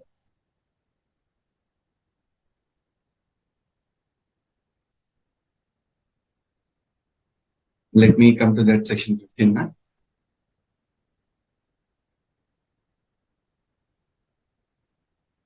Yeah. Section 15 is identifying the relevant date for identifying the rate of duty in tariff valuation. So 15 is giving a guidance under various circumstances available. I can file bill of entry, I can clear it for home consumption, I can put it for bonded warehouse, various circumstances are available. So if I read, come to page number 29 months. Section 15 prescribes the relevant date for what? For determining the rate of duty. So in the example I have given, Mansa, there are different dates: crossing territorial waters, getting into customs station, filing bill of entry, or taking it to bonded warehouse, later filing bill of entry. So when there are various incidents and dates available, what is the date relevant for fixing that rate of duty and tariff valuation, if any, applicable to any imported goods in the following manner? So the goods which are imported, option 1, what is that? Goods entered for home consumption. Goods have been imported. I have no intention to put it to bonded warehouse. So I just, the moment I put it to, the moment it is coming for import, there are 2 dates which are possible. 1, filing of bill of entry, or date of entry inwards. Entry inwards is where the permission is given for the vessel or aircraft or the vehicle to come into the customs area. The date of entry of the vessel or aircraft, etc., whichever is later. So the provision says that either entry of that particular vehicle or filing of bill of entry, whichever is later, will be relevant. So I have given 2 dates, irrespective of the rate of duty, whichever is later. My vehicle, vessel came on 16th of August. I filed bill of entry on, say, 25th of August. On 16th of August, say 12% rate of duty. On 25th of August, 18% rate of duty. Because whichever is later, 25th August is later, rate of duty happens to be 18%. So that's how I identify in relation to my bill of entry for home consumption. In other case, where it is meant for warehouse, I don't file bill of entry instantly to take it to domestic tariff area. Rather, the goods cleared for home consumption to the warehouse. Without taking it to home consumption, I put it to warehouse. The date on which bill of entry for home consumption in respect of such goods is presented. So when I park the goods in warehouse, after a point in time, I take the goods out. Take the goods out of warehouse. The day I want to take the goods out of warehouse, I'll present my bill of entry. That will be the relevant date. Are we clear, Mansa, so far? Then third, any other goods. Now, there is a small topic called derelict.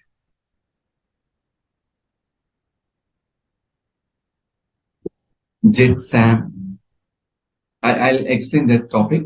In those cases, the date of payment, whatever is the date of payment of duty, is relevant under section 15. Are we clear, Mansa? The third example I'll explain. Are we clear with these 2 dates? Do you have any doubts?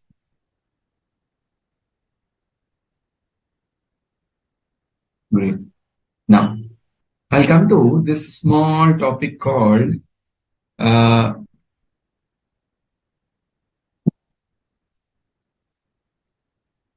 derelict, etc.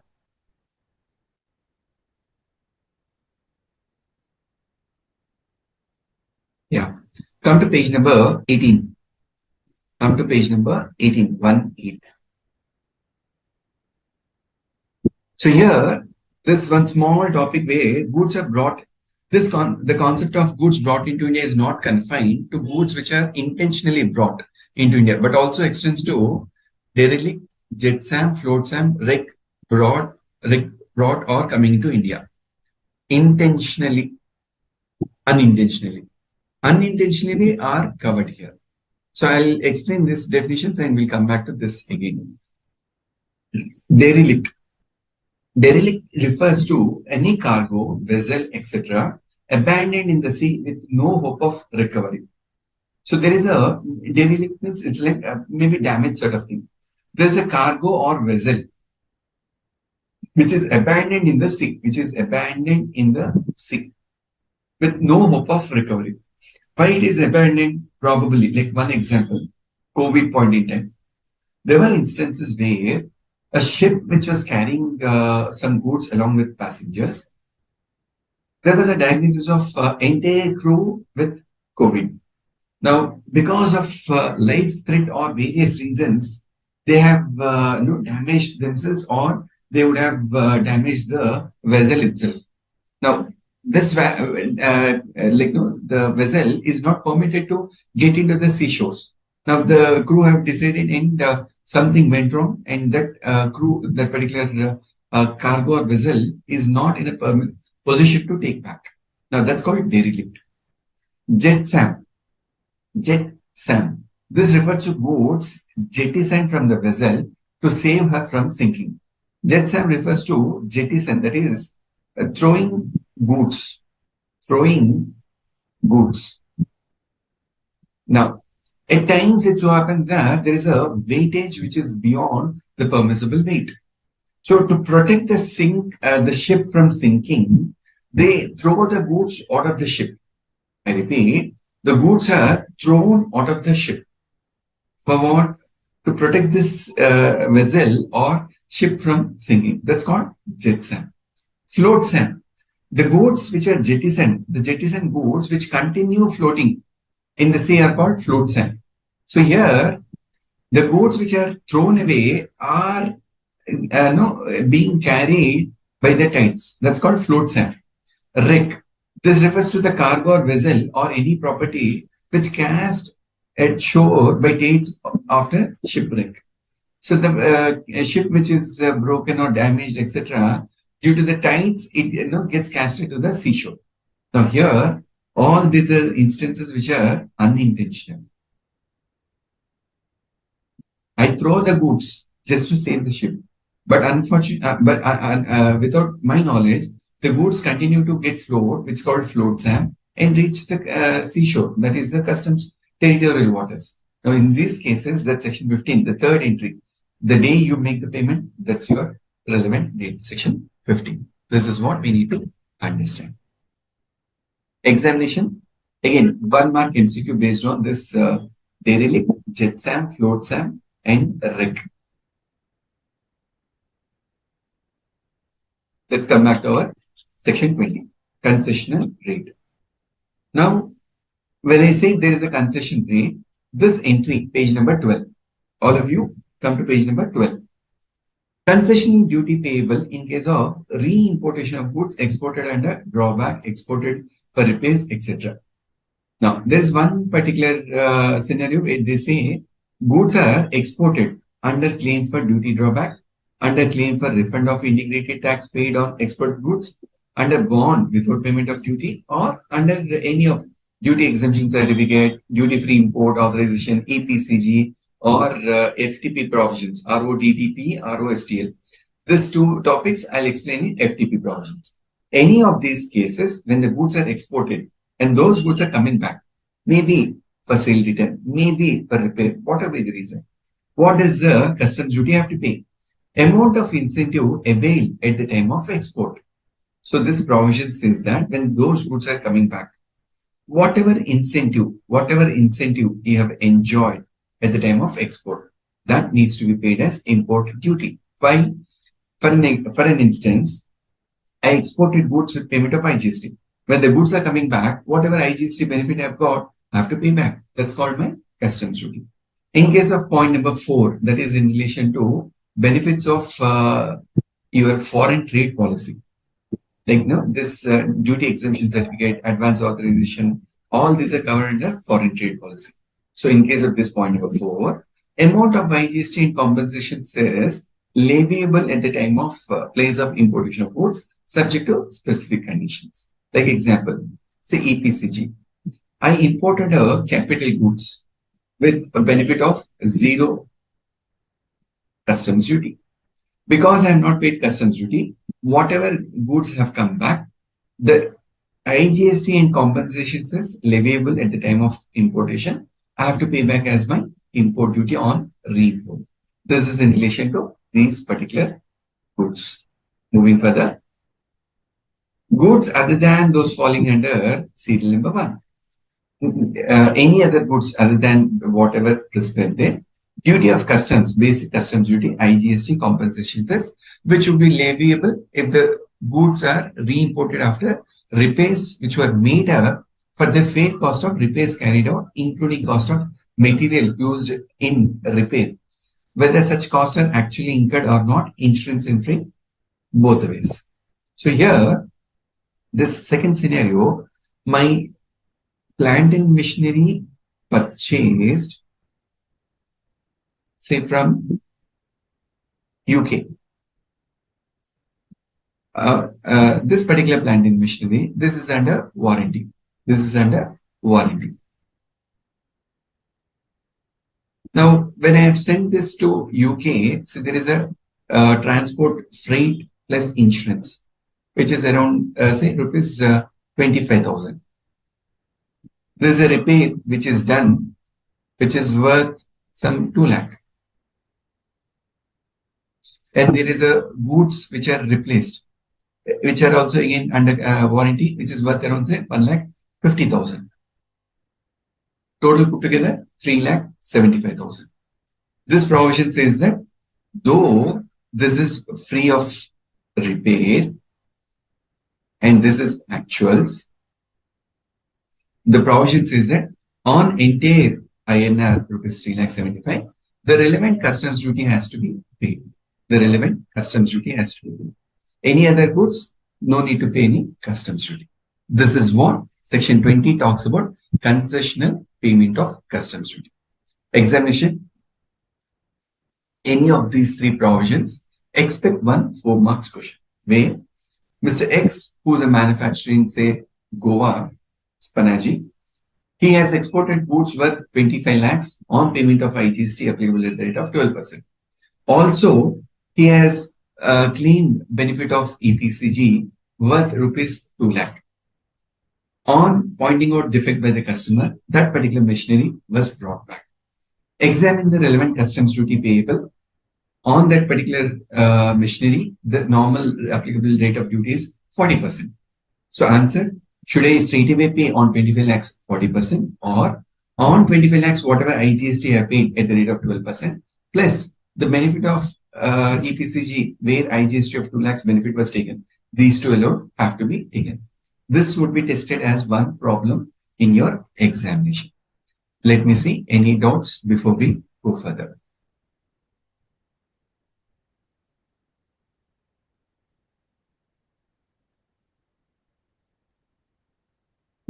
Harshit Kumar is asking one interesting question. I appreciate this question. So he says, sir, in float SAM, who will pay the customs duty? Let's take this example, Harshit, this way. Say, I'm the master of a ship. To protect the ship from this sinking, I have thrown some goods. Say, Venkat Harshit has gone to a seashore for shipping. He is fond of shipping. In the process of shipping, he got some of the goods which are floating on the sea. He put into his, the bag. He was coming back. While coming back, there was a customs officer. He asked, what did you do? So I went for shipping. What did you brought? Sir, I brought magarmach. Sorry, not magarmach. I brought this fish and also some goods which are floating. Then he said, who gave these goods? Sir, it is not my property. That was floating there. I picked up. Then customs officer say, the goods which are float, Sam, you have to pay the customs duty because you are to take it to the domestic area. So the person who wanted to take those goods, he has to pay the relevant duty. Hope I'm clear, Harshit.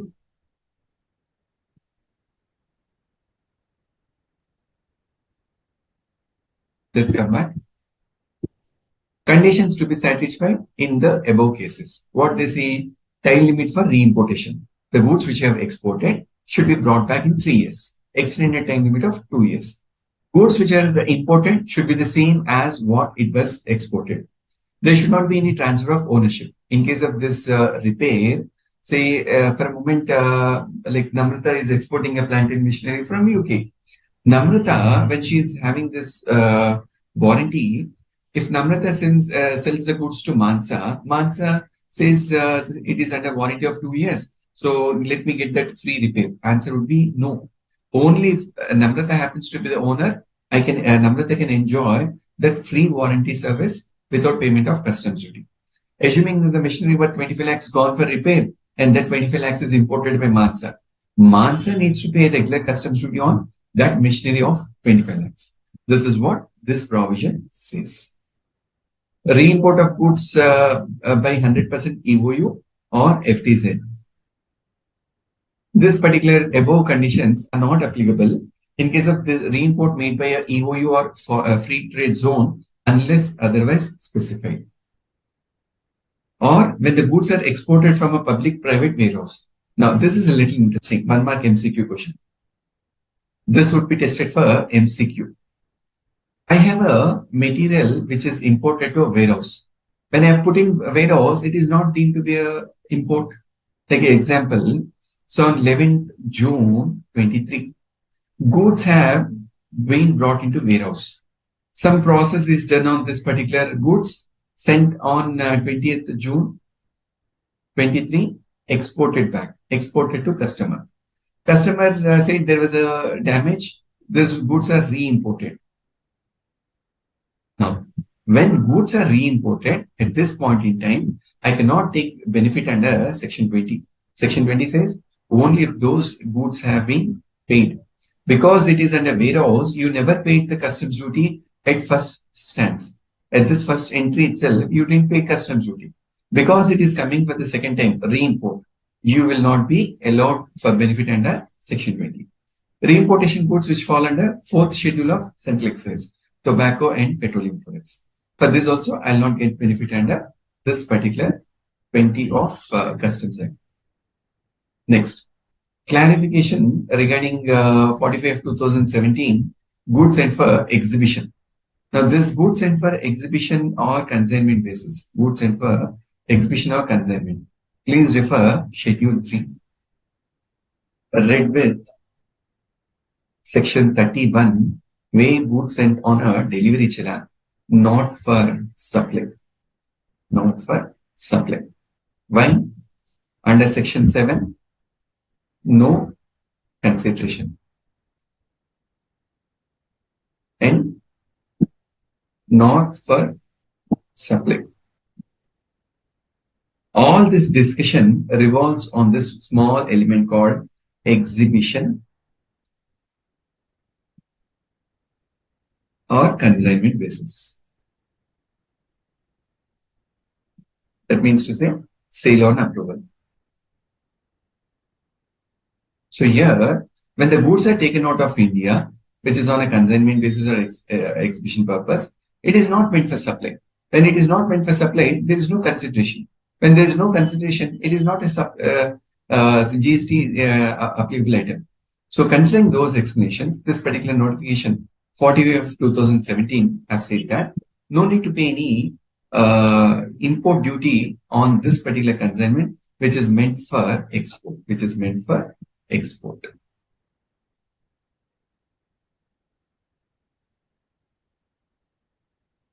Therefore, no integrated tax is required to be paid, page number 14, on for specific goods at the time of taking this out of India, activity being not a supply, hence the situation as per notification Goods exported under bond without payment of IGST, etc. is not applicable. It is clarified that, sorry, let me just clear this annotations. It is clarified that such cases will fall more appropriately under residual entry of the state notification, and thus exemption is available. That means no need to pay any customs duty.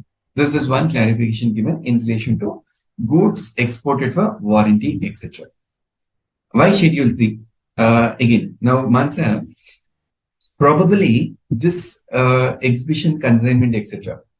Assuming if this is a high C sale transaction, goods which are sold on a high C sale, imported and exported back, even that schedule number 3, covered under this particular 45 of 2017.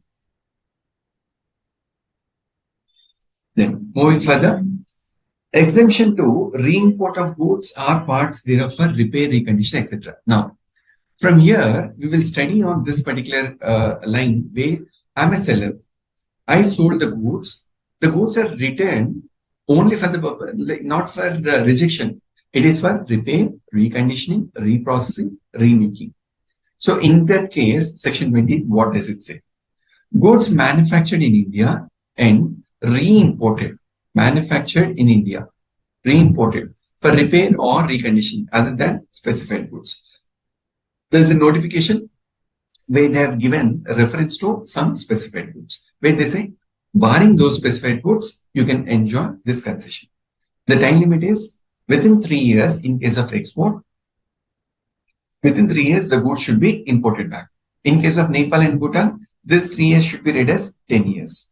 So the provision says that any goods manufactured in India, within 3 years, if it is coming back for the purpose of repair or recondition, what does it say?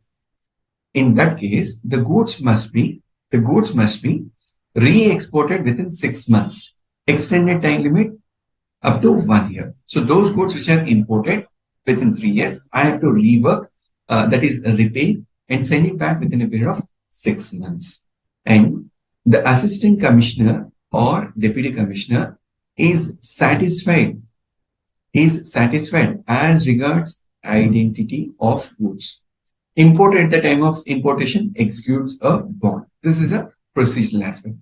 Now, with respect to identity, there is something called appraiser certificate. This appraiser could be a surveyor or customs officer. Now, what happens is, procedurally, to give an example, how this particular provision works. If I have imported a television, this particular television has been repaired and sent back. All televisions look alike. Now, what is identity? Like a laptop, there is something called barcode. So when the goods are imported, I tell to the customs officer that, my dear officer, this particular television has come. This has got so-and-so serial number. This has got so-and-so batch number. When I'm exporting back, again, I'll make the appraiser, that surveyor, to write in his inspection report, saying that this TV, which has come on so-and-so date, was repaired, which is having so-and-so serial number, so-and-so batch number, was exported back. So this identity is something which is required to be proven to the customs officer. In case of goods manufactured in India, which have come back for reprocessing, refining, remaking, subject to any other process A to C, they say the goods should have been imported within 1 year. So in case of repair, 3 years. In case of reprocess, refining, remaking, etc., 1 year. Reason, you're revamping entire goods. That's a very short, limited time limit they have given. Reference to this notification 158 of 95, you will get those exemption specified goods which are not permissible under this particular entry. Let me see any doubts before we go further. Mansa, hope this schedule 3 explanation is clear, ma? No doubts? Let's go further. Section 21 I have explained. Now there is one ancillary topic called there's a customs rules concessional rate of duty. In short, we say CO or COD, concessional rate of duty for specified end use rules. What I will do, this is one procedural provision, not that important, but still I'll take 2 minutes just to explain this particular provision.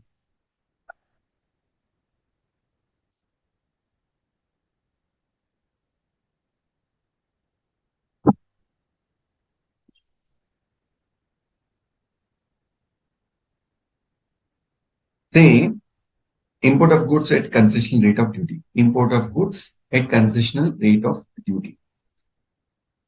There could be a manufacturer or a service provider.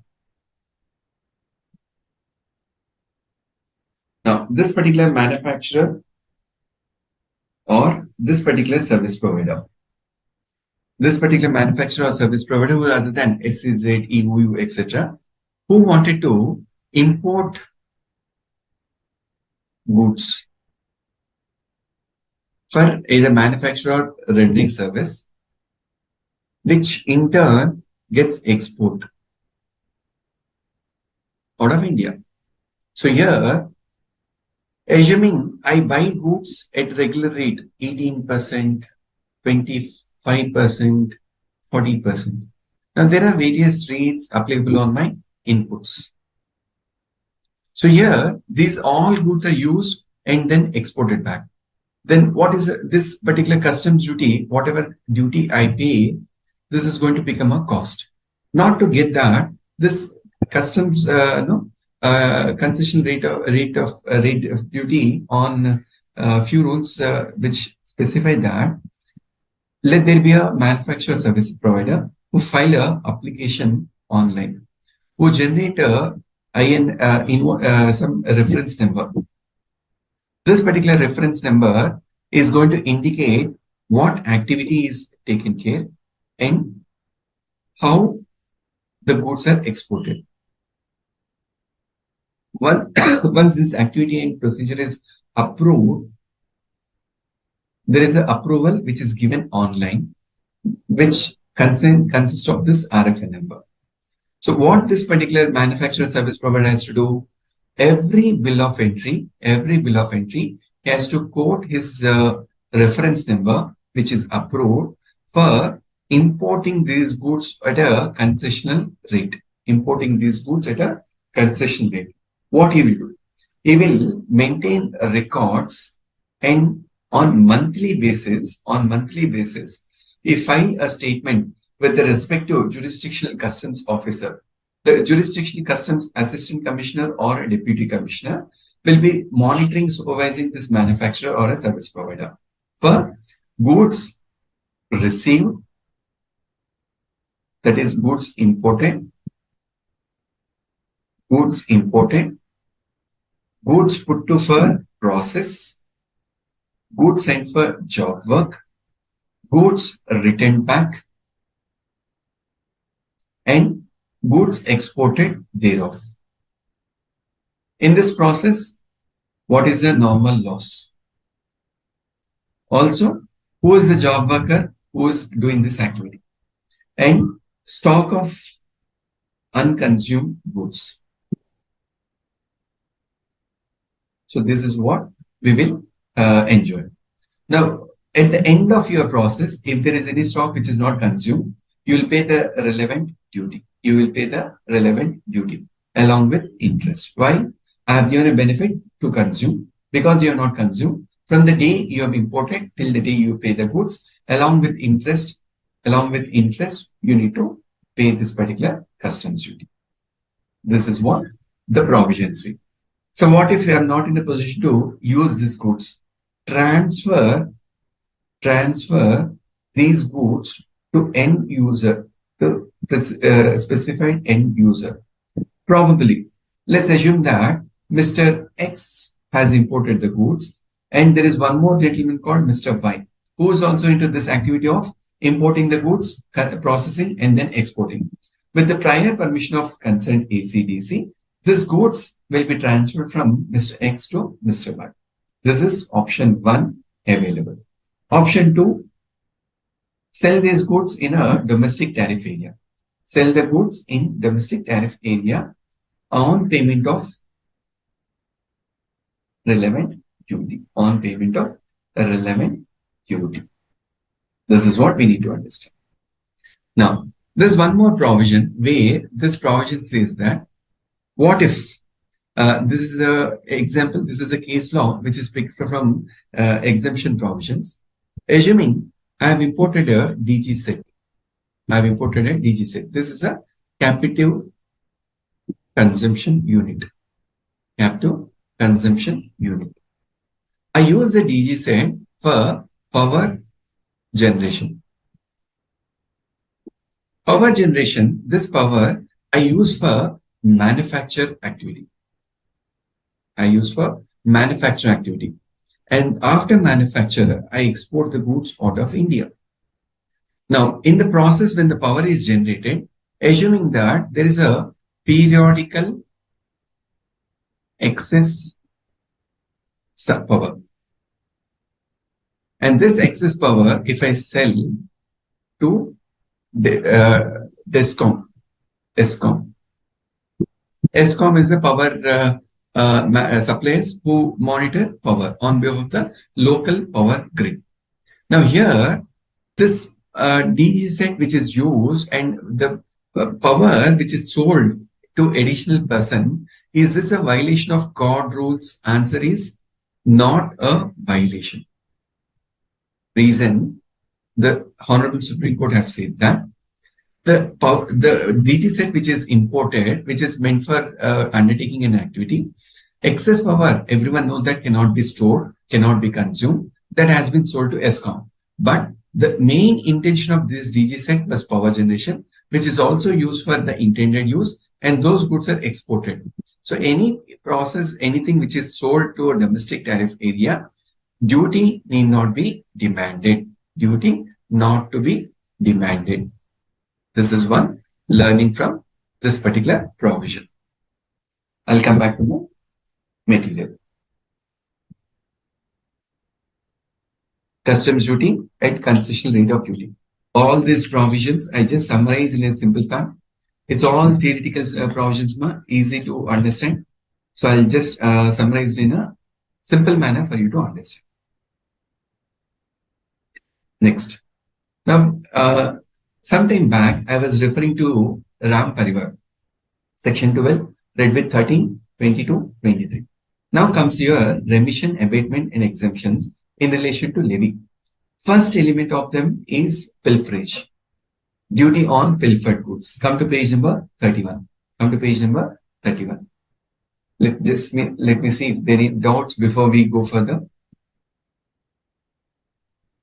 Specified goods matter, like example, say tobacco products or sin goods, select motor vehicle, or some items which are listed in that particular customs notification, they cannot import without payment of customs duty. So it's a policy matter. Government want not to give any benefit. Now, duty on pilfered goods. Provisions say that if any imported goods are pilfered, pilferage, simple dictionary meaning theft.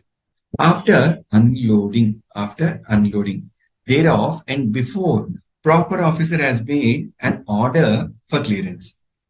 After unloading,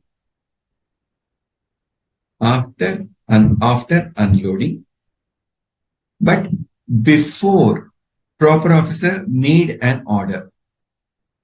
Before proper officer has made an order. So there was a pilferage. The goods were unloaded. Before the proper officer made an order, there was a theft. Order for what? For clearance for home consumption or deposit in warehouse. The importer shall not be liable to pay duty on such goods. So why? Why should not he pay? Because the goods are not imported. Example for this. Let's assume that there is a soft drinks. Say this is a crate which is meant for soft drinks. Please recollect this Pepsi, Coke sort of thing, where you have 1 liter PET bottles stored in a case. I call this as a case. This particular case has got provision for 20 pieces. How? 4 into 5. Now, when you look at this case, assuming that there's one particular block, one particular slot where one or probably two items are theft, stolen. This is called pilferage. This is called pilferage. Now, what do you mean by pilferage? A theft or pilferage took place after unloading, but before the proper officer made an order. So, as an importer, sir, goods are not imported. Out of 20 pieces, only 18 pieces are available. So, I can pay customs duty on 18 pieces. Though my supplier gave invoice for 20 pieces, because 18 pieces are available, I, as an importer, will pay customs duty only on these 18 pieces. This is called pilferage. Analysis of this particular section. Let's read further. Page number 31. Goods imported should have been pilfered.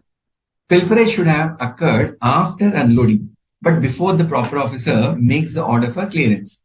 So when they say unloading, like when they unload, they'll say there are 20 crates, each crate has got 20 pieces. So there was a survey report where the master, when the goods are being unloaded, the owner of a ship or aircraft or a vessel, the driver, master, or pilot, these three people who happens to be the custodian, they'll say, Praveen has imported 20 crates. Each crate has got 20 pieces. They counted 20 into 20, 400 pieces. Now, Praveen went for filing bill of entry.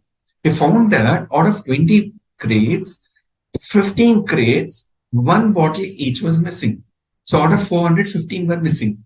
So as an importer, what I will do? I'll say to the customs officer, on 385 bottles, I'll pay my customs duty. This is called pilferage. Now, when as an importer, the pilferage goods should not have been restored back to the importer. Until and unless the goods are restored back to me, I'll not pay my customs duty. This is my section 13. Come to page number 32. Clause D.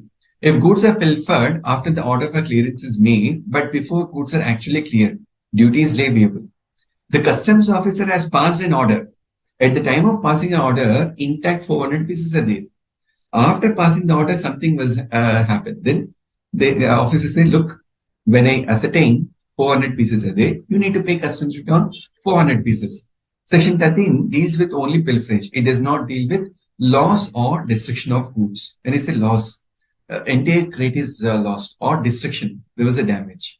Damage or no loss. When I say loss, maybe fire accident, maybe tsunami, or some natural incident, or destruction. There was like something fell down, some fire incident took place where this goods are lost.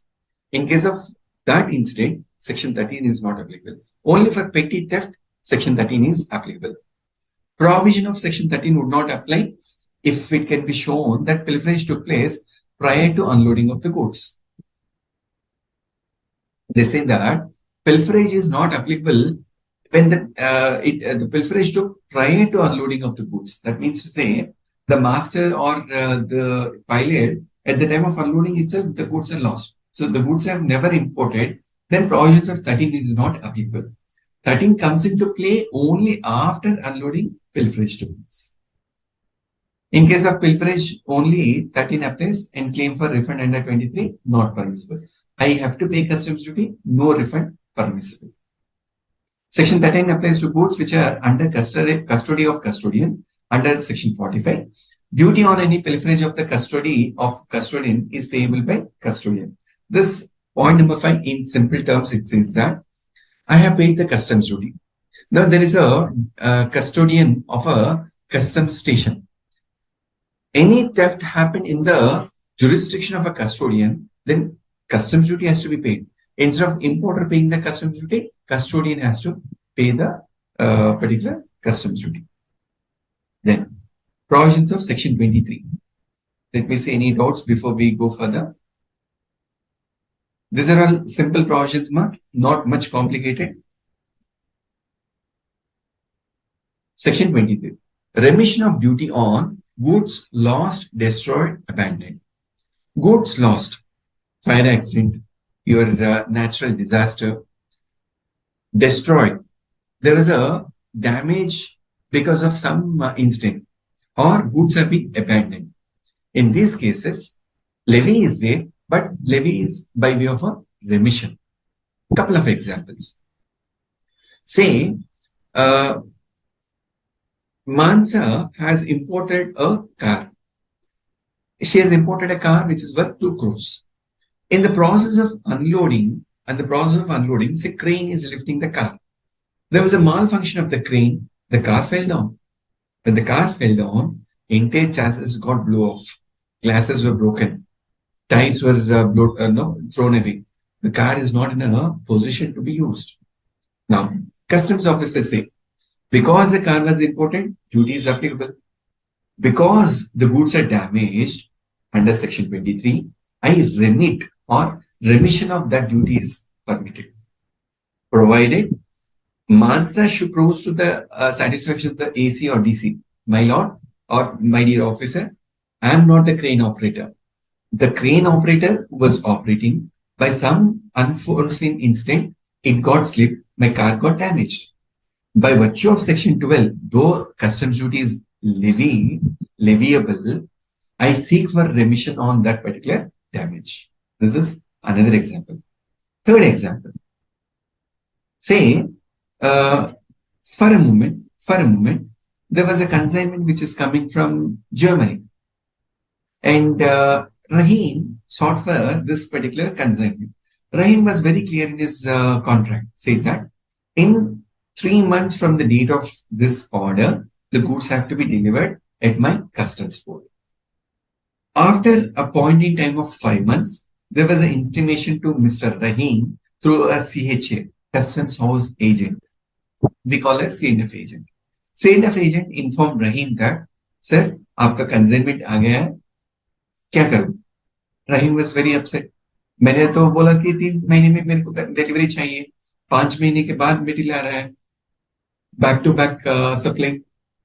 I promised to my customer in 3 months I'm going to supply. अब कोई फायदा नहीं है, मैंने material से delivery लेके I cannot keep it in my factory. My customer is not willing to buy. So Rahim has a choice to abandon the goods. What will Rahim do? He will get a declaration. I so and so SSC having so and so IEC number, so and so GST number. I have ordered for these goods. However, because of so and so contractual violation, I declare, I abandon so and so goods. Then, because by virtue of section 12, the goods are leviable to customs duty, section 23 triggers and says, because Rahim has abandoned, the remission is permissible for that particular amount. Now, what does the customs authority will do? Customs authority will put it for auction, and whatever money is released on the customs duty is collected. This is an example of abandoned. Second example. Loss is clear, abandoned is clear. Third example of destroyed. Now, there could be instances where the goods are partially destroyed. Like example, say, let's take example of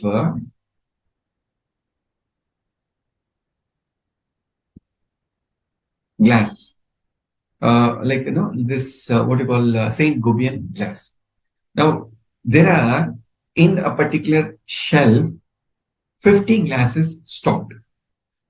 In the process of unloading, there was one particular iron rod which has hit a edge.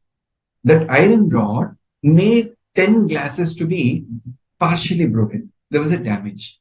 Now, because 100 glasses have been imported, section 12 says levy the duty. However, because of 23, I proved to the satisfaction of the customs officer, my dear officer, there was a damage. What do you want me to do? I'll say, please invoke provisions of 23, give me a remission of duty. Remission means I request you to forego so much of amount. Without prejudice, page number 33. Without prejudice, the provisions of 13, that is pilferage, where it is shown to the satisfaction of AC or DC of customs that any imported goods have been lost otherwise than as a result of pilferage, destroyed at any time before clearance for home consumption. At any time before clearance for home consumption. The AC DC shall remit the duty on such goods. So here they say that any imported goods which have been lost before clearance, then I can seek for remission. Before clearance for home consumption. I'll draw two important aspects. Relinquishes, I have given an example. Abandon, I have given an example. Page number 35. This is just a comparative analysis. What is a pilferage? What is a damage? So again, I'll skip for want of time this particular table.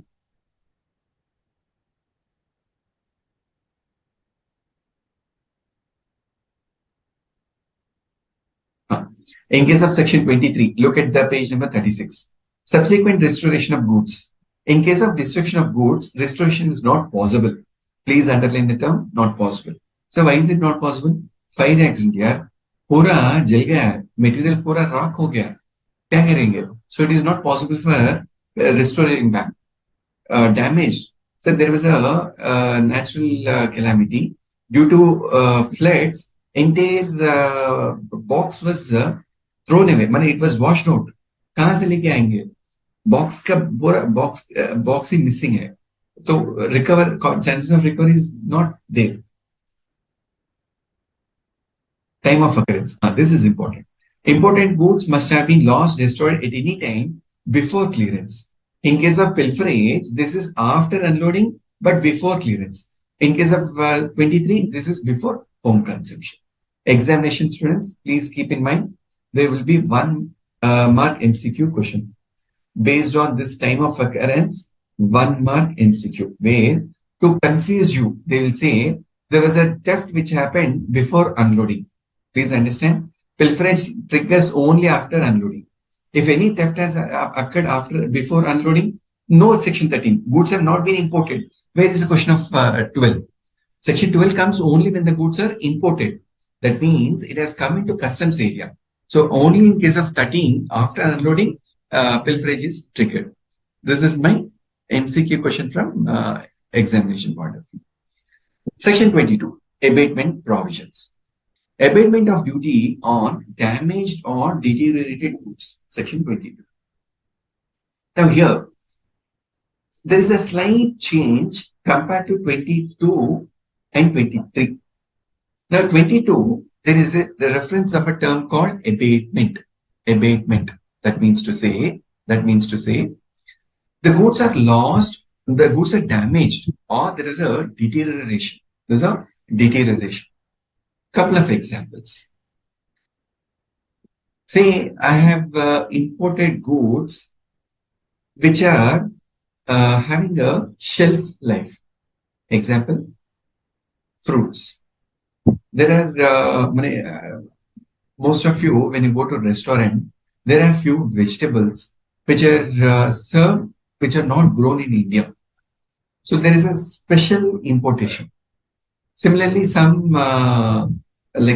seafood which is also imported, which has got a shelf life of say 10 to 14 days. The goods which are imported have been damaged or deteriorated, which have been damaged before or during the unloading process. This is not after unloading. This started before or during unloading. So when I have got 100 sacks of, say, tomato, let's take a very simple example. 100 sacks of tomato have been imported. Out of 100 sacks, say 10 sacks have been already deteriorated. Why? Because of vacuum which was created in a package. So when I was lifting, I could get the rotten smell. So out of 100, 10 were rotten, 90 were proper. So what will he do? Because 100 were imported, section 12 says levy is triggered. आपको duty pay करना ही पड़ेगा. Section 12 says levy is triggered. Now, but out of 100 sacks, 10 sacks were deteriorated, spoiled. So what I'll say, file an application under 22. Sir, ऐसा करो, instead of asking on 100 sacks, please ask on 90 sacks. Why? 10 were damaged or deteriorated. So here abatement says proportionately. Out of total consignment, the consignment which is in a good condition, pay the duty on that consignment. This is what section 22 says. Come to page number 36, where it is shown to the satisfaction of ACDC that any imported goods had been damaged or deteriorated at any time before or during unloading. Now, this is a catch point. This damage or deterioration happened when? Before or during the unloading. What is missing? What is missing? MCQ question, repeatedly tested after unloading. After unloading. So here there is a surveyor report. There is a surveyor report. This report generally for perishable items. They say that out of the goods which are brought, some goods are already perished, or during unloading we noted that there was a damage. Now this is the importance of my surveyor report. So in case if the damage happened after unloading, the proper officer say, boss मेरे को पता नहीं. Section 22 खाली बोल रहा है unloading के पहले या अनलोडिंग के समय पे, either of before unloading or at the time of unloading, you can prove that there was a damage, there was a deterioration. Then section 22 is applicable. As per section 22, abatement. When I say abatement, this is nothing but proportionate. Now, sir, probably instead of proportionate, there was a damage. What do you mean by damage? Let's take example of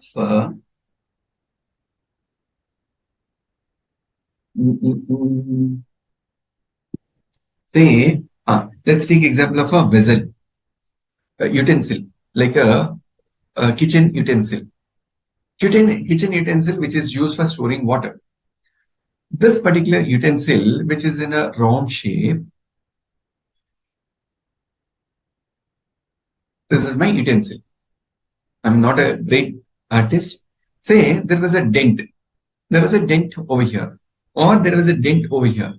Now, because of the dent, there was a reduction in selling price. What I'm saying, sir, ये vessel ना वैसे के वैसे भेजेंगे तो 500 रुपए मिलेगा. Because there was a dent to the vessel, there was a small bend, there was a small curve. 500 रुपए में नहीं बिकेगा, खाली 300 रुपए में बिकेगा. I can sell, but it is only at 300. Because there is a reduction in my sale value, abatement. Instead of paying on original value, on the resale value, on the available market price, I will pay customs duty. This is what section 22 says. That any warehouse goods had been damaged at any time before clearance for home consumption on account of any accident, not due to willful act of negligence of the owner or his employee or agent, such goods shall be chargeable to duty in accordance with provisions of subsection 2 of subsection 1. So here, in case of warehouse goods, now I'll explain this one important provision. Section 22 alone, examination. In case if they want to test section 22, warehouse goods they will be testing. Any warehouse goods had been damaged at any time before clearance, means the goods were brought into damage, but before clearing this goods on account of accident, not due to any willful act, negligence or default of the owner or his employer or agent. Like example, sir, there is a apparel which is imported. Apparel is your clothing. There was a water leakage. This water you have this fire hydrant. If you see big buildings, fire hydrants will be running in the top surface. One of the pipe, there was a leakage. Drop leakage. This particular water went into this apparel, where there's a damage to few shirts. Like example, say a branded shirt which was spilled with one particular water, that gets small portion, which is because of clogging of water, shirt was damaged. Then I apply section 22 saying that it was not my intentional. Whatever accident happened, it is beyond my control. So if I can prove to the customs officer, then I can seek a remission under section 22. This is my provisions of Section 22. Analysis. Generally, Section 22 is before or during, not after. Only in case of a warehouse. In case of warehouse, there is an accidental which is beyond your control. So the formula they have given, duty on the goods, normal duty before deterioration into value of damaged goods by value of goods before damage. So assuming my customs duty payable is say 20,000. On the basis of original value, say original value is say 25 lakh. But the revised resaleable market value is only rupees 12 lakh. So what they're saying, whatever is the proportionate 12 lakh by 25 lakh is there, that will be applied on this particular 20,000. This is called abatement under Section 22. Let me see any doubts before we go further.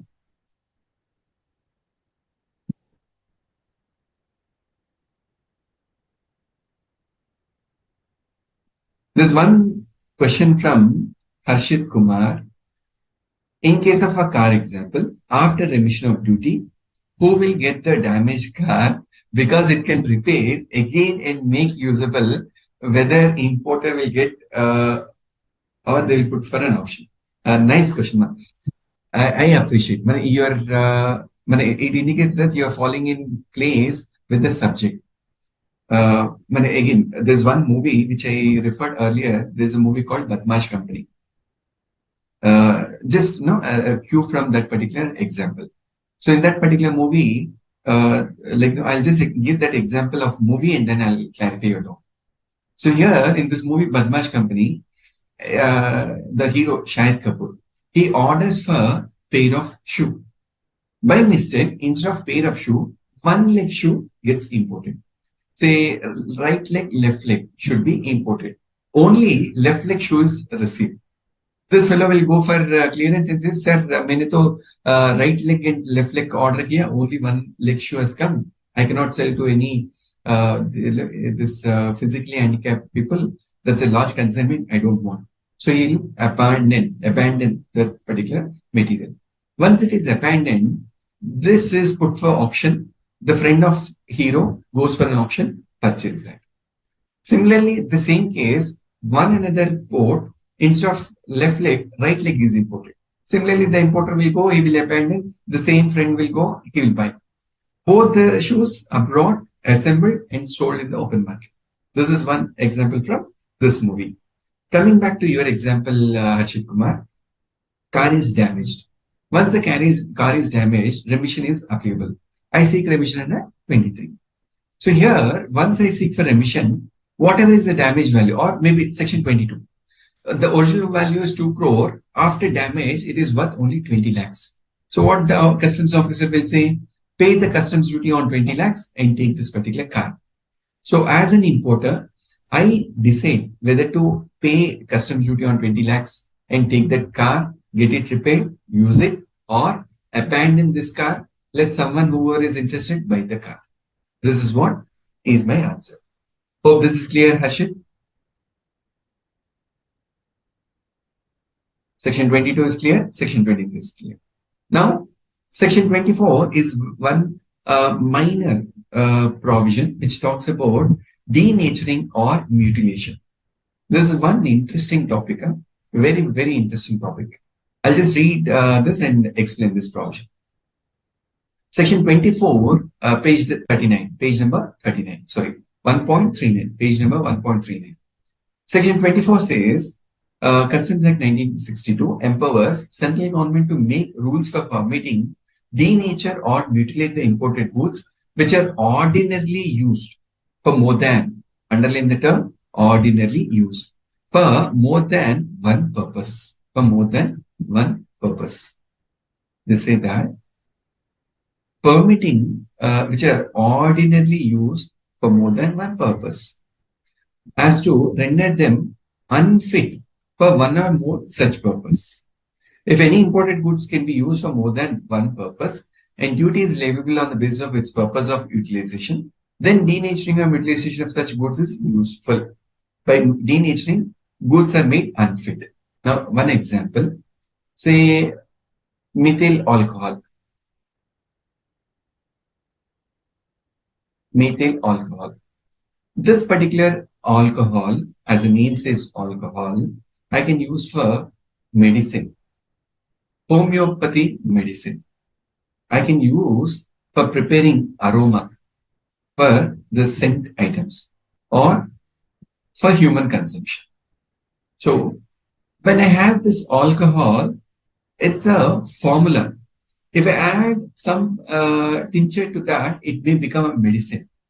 If I add 2-3 substances, it become a incentistic or aroma. Or as it is, I can use it for human consumption.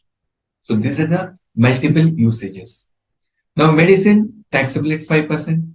Aroma, taxable at 12%. Alcoholic liquor for human consumption, taxable at 40%. Now here, as an importer, I declare to the customs officer, my dear officer, look, this is a particular commodity I can use for multiple things. What do you want me to do? So please do the process of this particular denature or mutilation. That means to say, in the presence of customs officer, they denature or mutilate this methyl alcohol.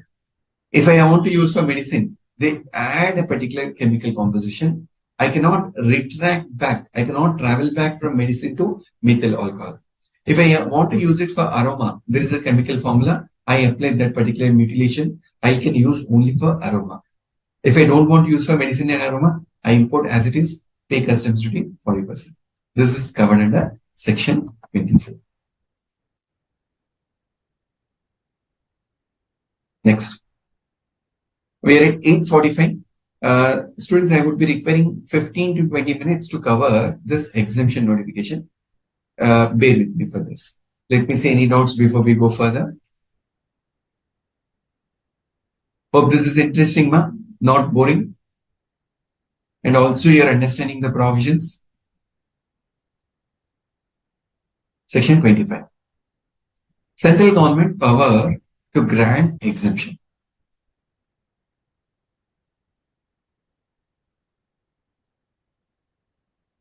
Now, in general, exemption is of two kinds. One is, please come to page number 1.40, page number 1.40. So when I refer to exemption, there is a general exemption, there is a special exemption. General exemption. What is a general exemption? Central government is satisfied. That is, it is necessary in public interest so to do. Now please remember the terms public interest. By notification in official gazette, exempt generally either absolutely or subject to such conditions. So this could be a general exemption which is absolute or subject to such conditions to be fulfilled before or after clearance as may be specified in the notification. Goods of any specified description from the whole or any part of the customs duty leviable thereon. So the general exemption could be absolute or specific, subject to some conditions, where the benefit of customs duty on entire customs duty or part of customs duty. Where any exemption is granted subject to any condition, such exemption shall, unless otherwise specified or varied or rescinded, will be valid up to 31st March falling immediately after 2 years from the day of such grant or variation. 1 mark MCQ question. Very, very important provision under customs law, where the provision says that any general exemption is generally valid for 2 years. Is generally valid for 2 years. How? Unless otherwise specified. If the exemption notification says it is valid for 5 years, or it is varied, 5 years is varied to 3 years, or rescinded before completion of 2 years, they have withdrawn this particular exemption notification. So in general, assuming exemption notification is given on 1st April 2020, 2 years is ending on March 21, March 22. On 31st March 2022, this is a sunset clause. That means to say, any exemption notification the day it has been published. It is not a infinite exemption notification. There is a life for that exemption notification. Unless there is a continuous exemption, no extension of that particular exemption notification. In GST, if you want to look at this, there is a air export, there is a sea export. Till 2021, this was extended year on year continuously. So here, this exemption notification, unless specified for a period of time beyond 2 years or varied based on the specification or rescinded before the 2 years, this is valid for what? 2 years. How is this 2 years? Valid up to 31st day of March, falling immediately after 2 years. So assuming in between the notification has come, this is example number 1. Say example number 2. On 15th July 2021, exemption notification is issued by the central government. What is the life of this notification? 2 years. Ideally, till 14th July 2023, this notification is valid. But they say this is valid up to 31st March of the falling immediately after 2 years. After 23, my 31st day is falling on 31st March 2024. So any notification issued on this year is valid up to 31st March 2024. This is my validity computation. Examination students, please wait and watch for 1 mark MCQ or probably a problem for 2 marks for examining the computation. This could be asked. Moving further, 1.41. 1.41. However, this limited period of validity is not applicable in relation to bilateral agreement.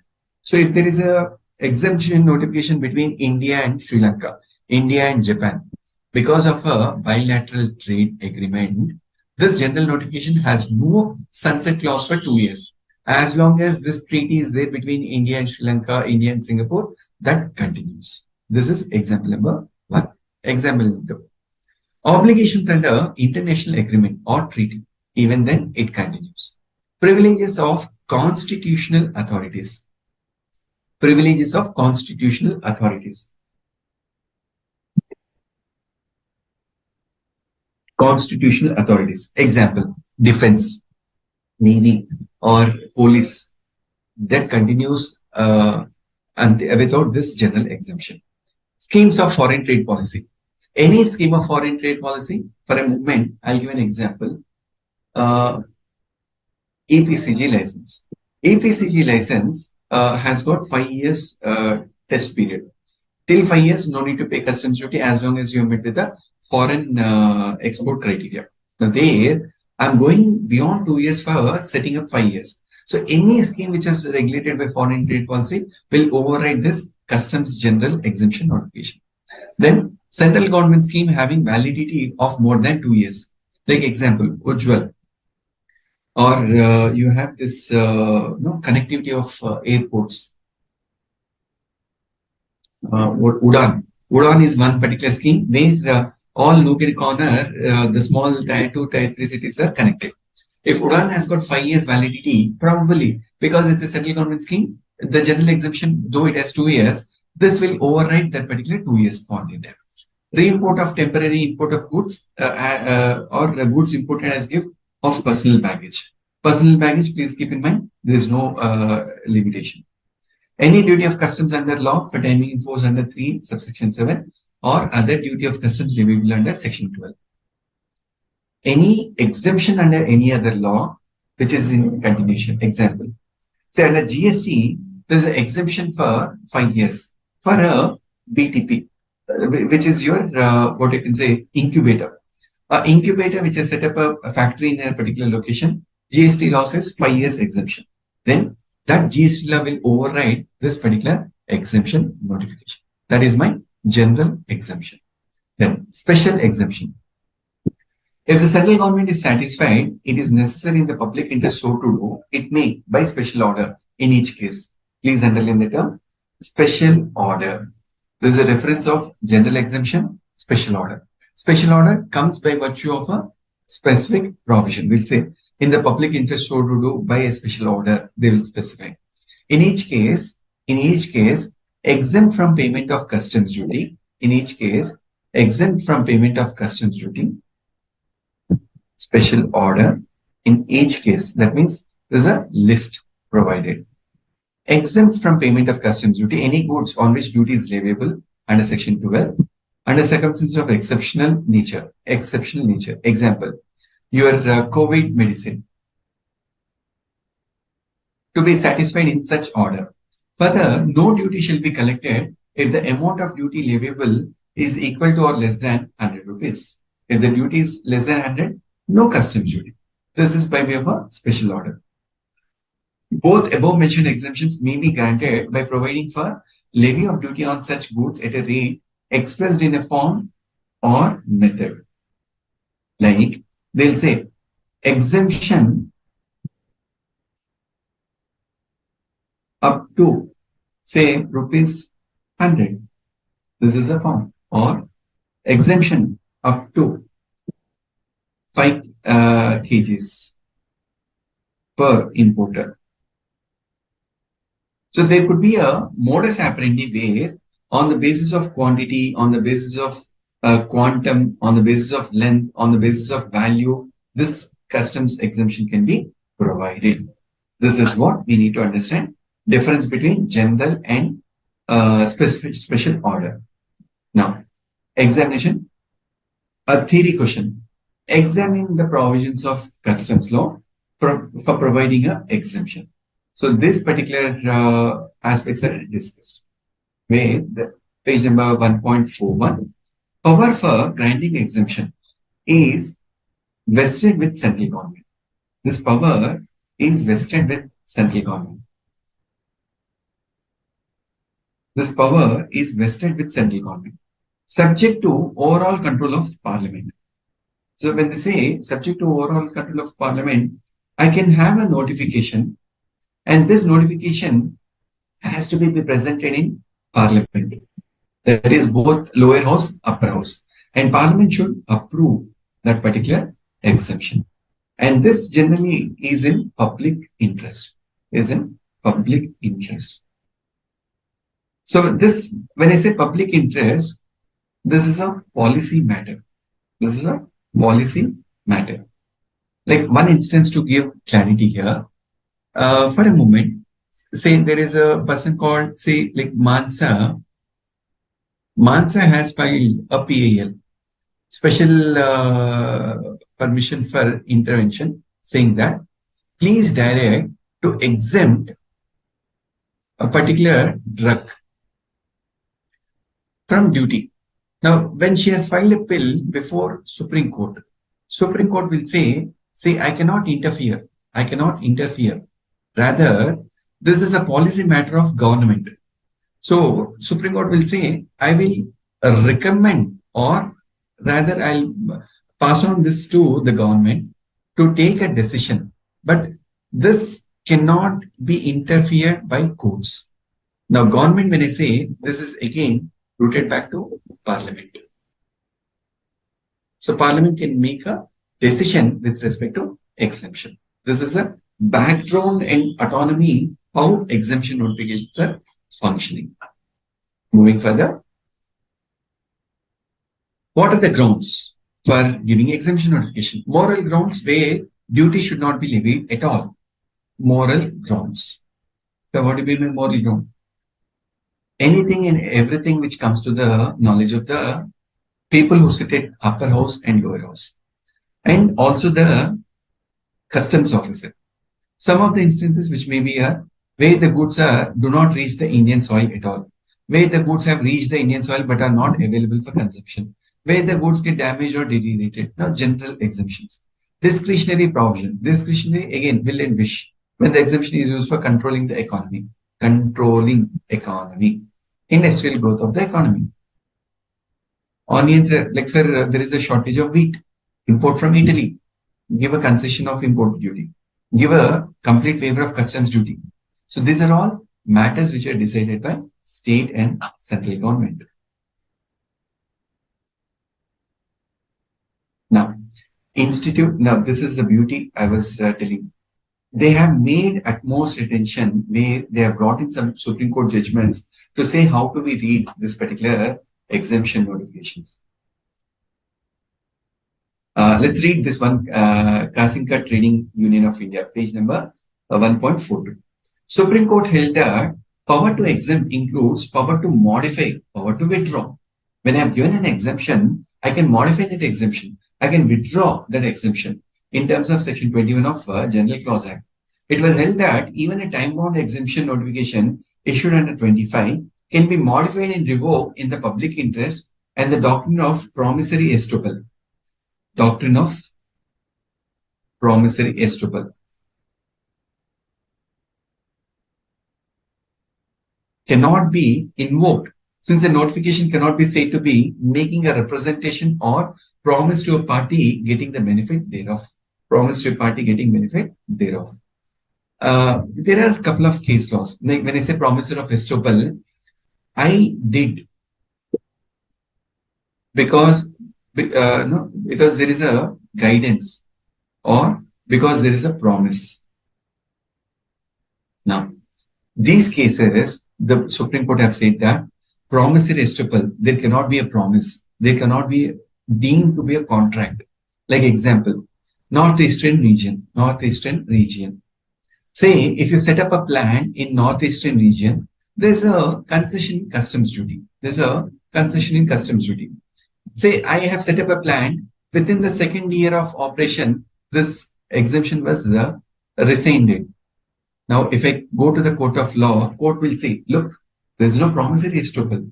The government had felt at that point in time to encourage business. They have given a customs duty exemption for 5 years.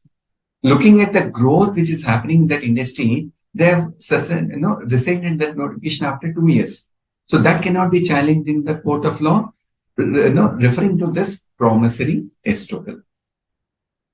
Now, these case laws, students, not that this would be tested. Students who are really interested to read this law, wanted to make a career, these are going to help you to understand how this have to be used in your case laws or litigation practice. Effective date of a notification. Section 25, whenever notification is given, page number 1.42. The date of effect of notification will be date of its issue or publication in official gazette. I repeat, date of its issue or for date of its issue for publication in official gazette. Like example, say a particular notification has been approved by a particular member. It is signed on 2nd December 2023. This was put in the official gazette. This was put on the official gazette on 3rd December 2023. Now, 2nd December, assuming for a moment, Harshit has imported a consignment worth 20 lakh. On this, customs duty he has paid, assuming 2.4 lakh. 2.4 lakh is my duty.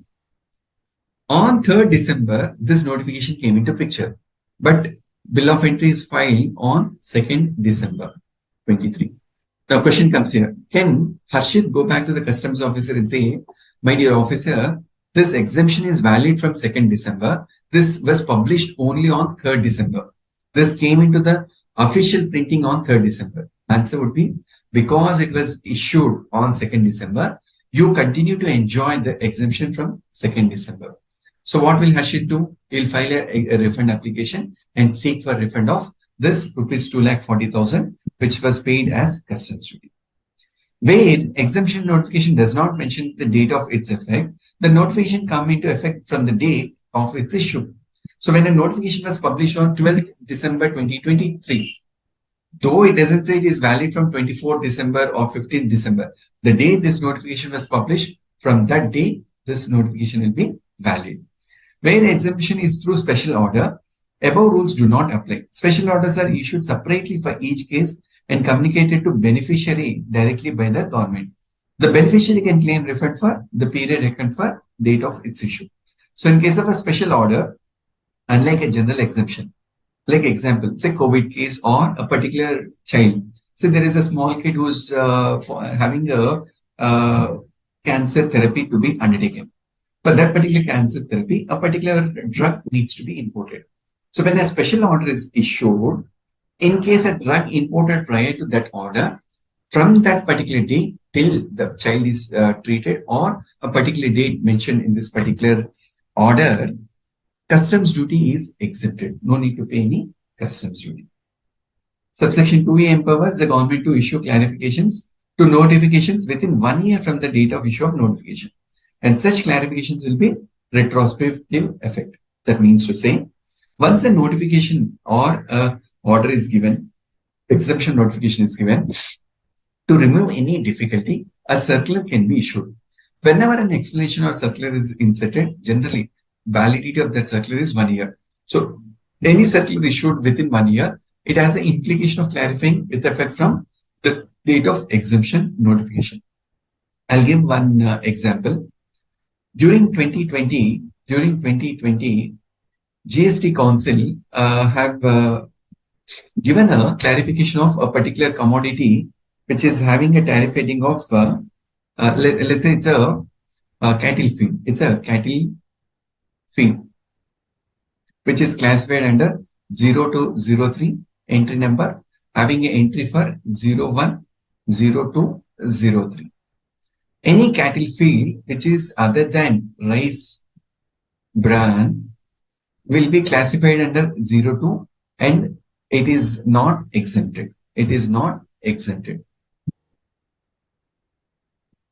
And this particular exemption for 0 to 03, this was there on 1st Jan 2019. So here, when an exemption notification came on 1st Jan 2019, within 1 year, on say assuming 12th June 2019, there is a circular issued saying that every importer is claiming exemption referring to tariff heading 0 to 03 because it is used as a cattle feed.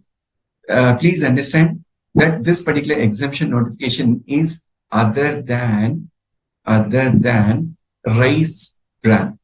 What is rice bran? The paddy which is when I extract rice out of paddy, the waste, the top layer which is left over is called rice bran. Rice bran has got an oil content which is more in rich.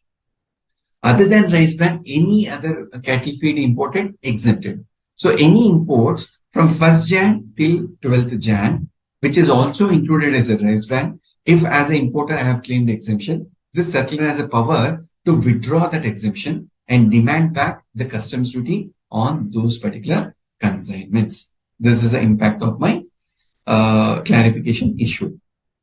Exemption from customs duty imported for inward processing of goods. This I'll touch upon tomorrow, which is connected with one more customs duty notification. With this, we come to the end. Like from this page number 1.44, all these are the provisions, case law citations, which are based on Supreme Court judgment. Let me see any doubts before we wind up. So far, so good. No doubts. So students, we'll stop our discussion at this point in time. Tomorrow, we'll continue to discuss with a new topic called classification of customs duty. Right? Hope you have enjoyed today's session. See you till then. Good night. Goodbye.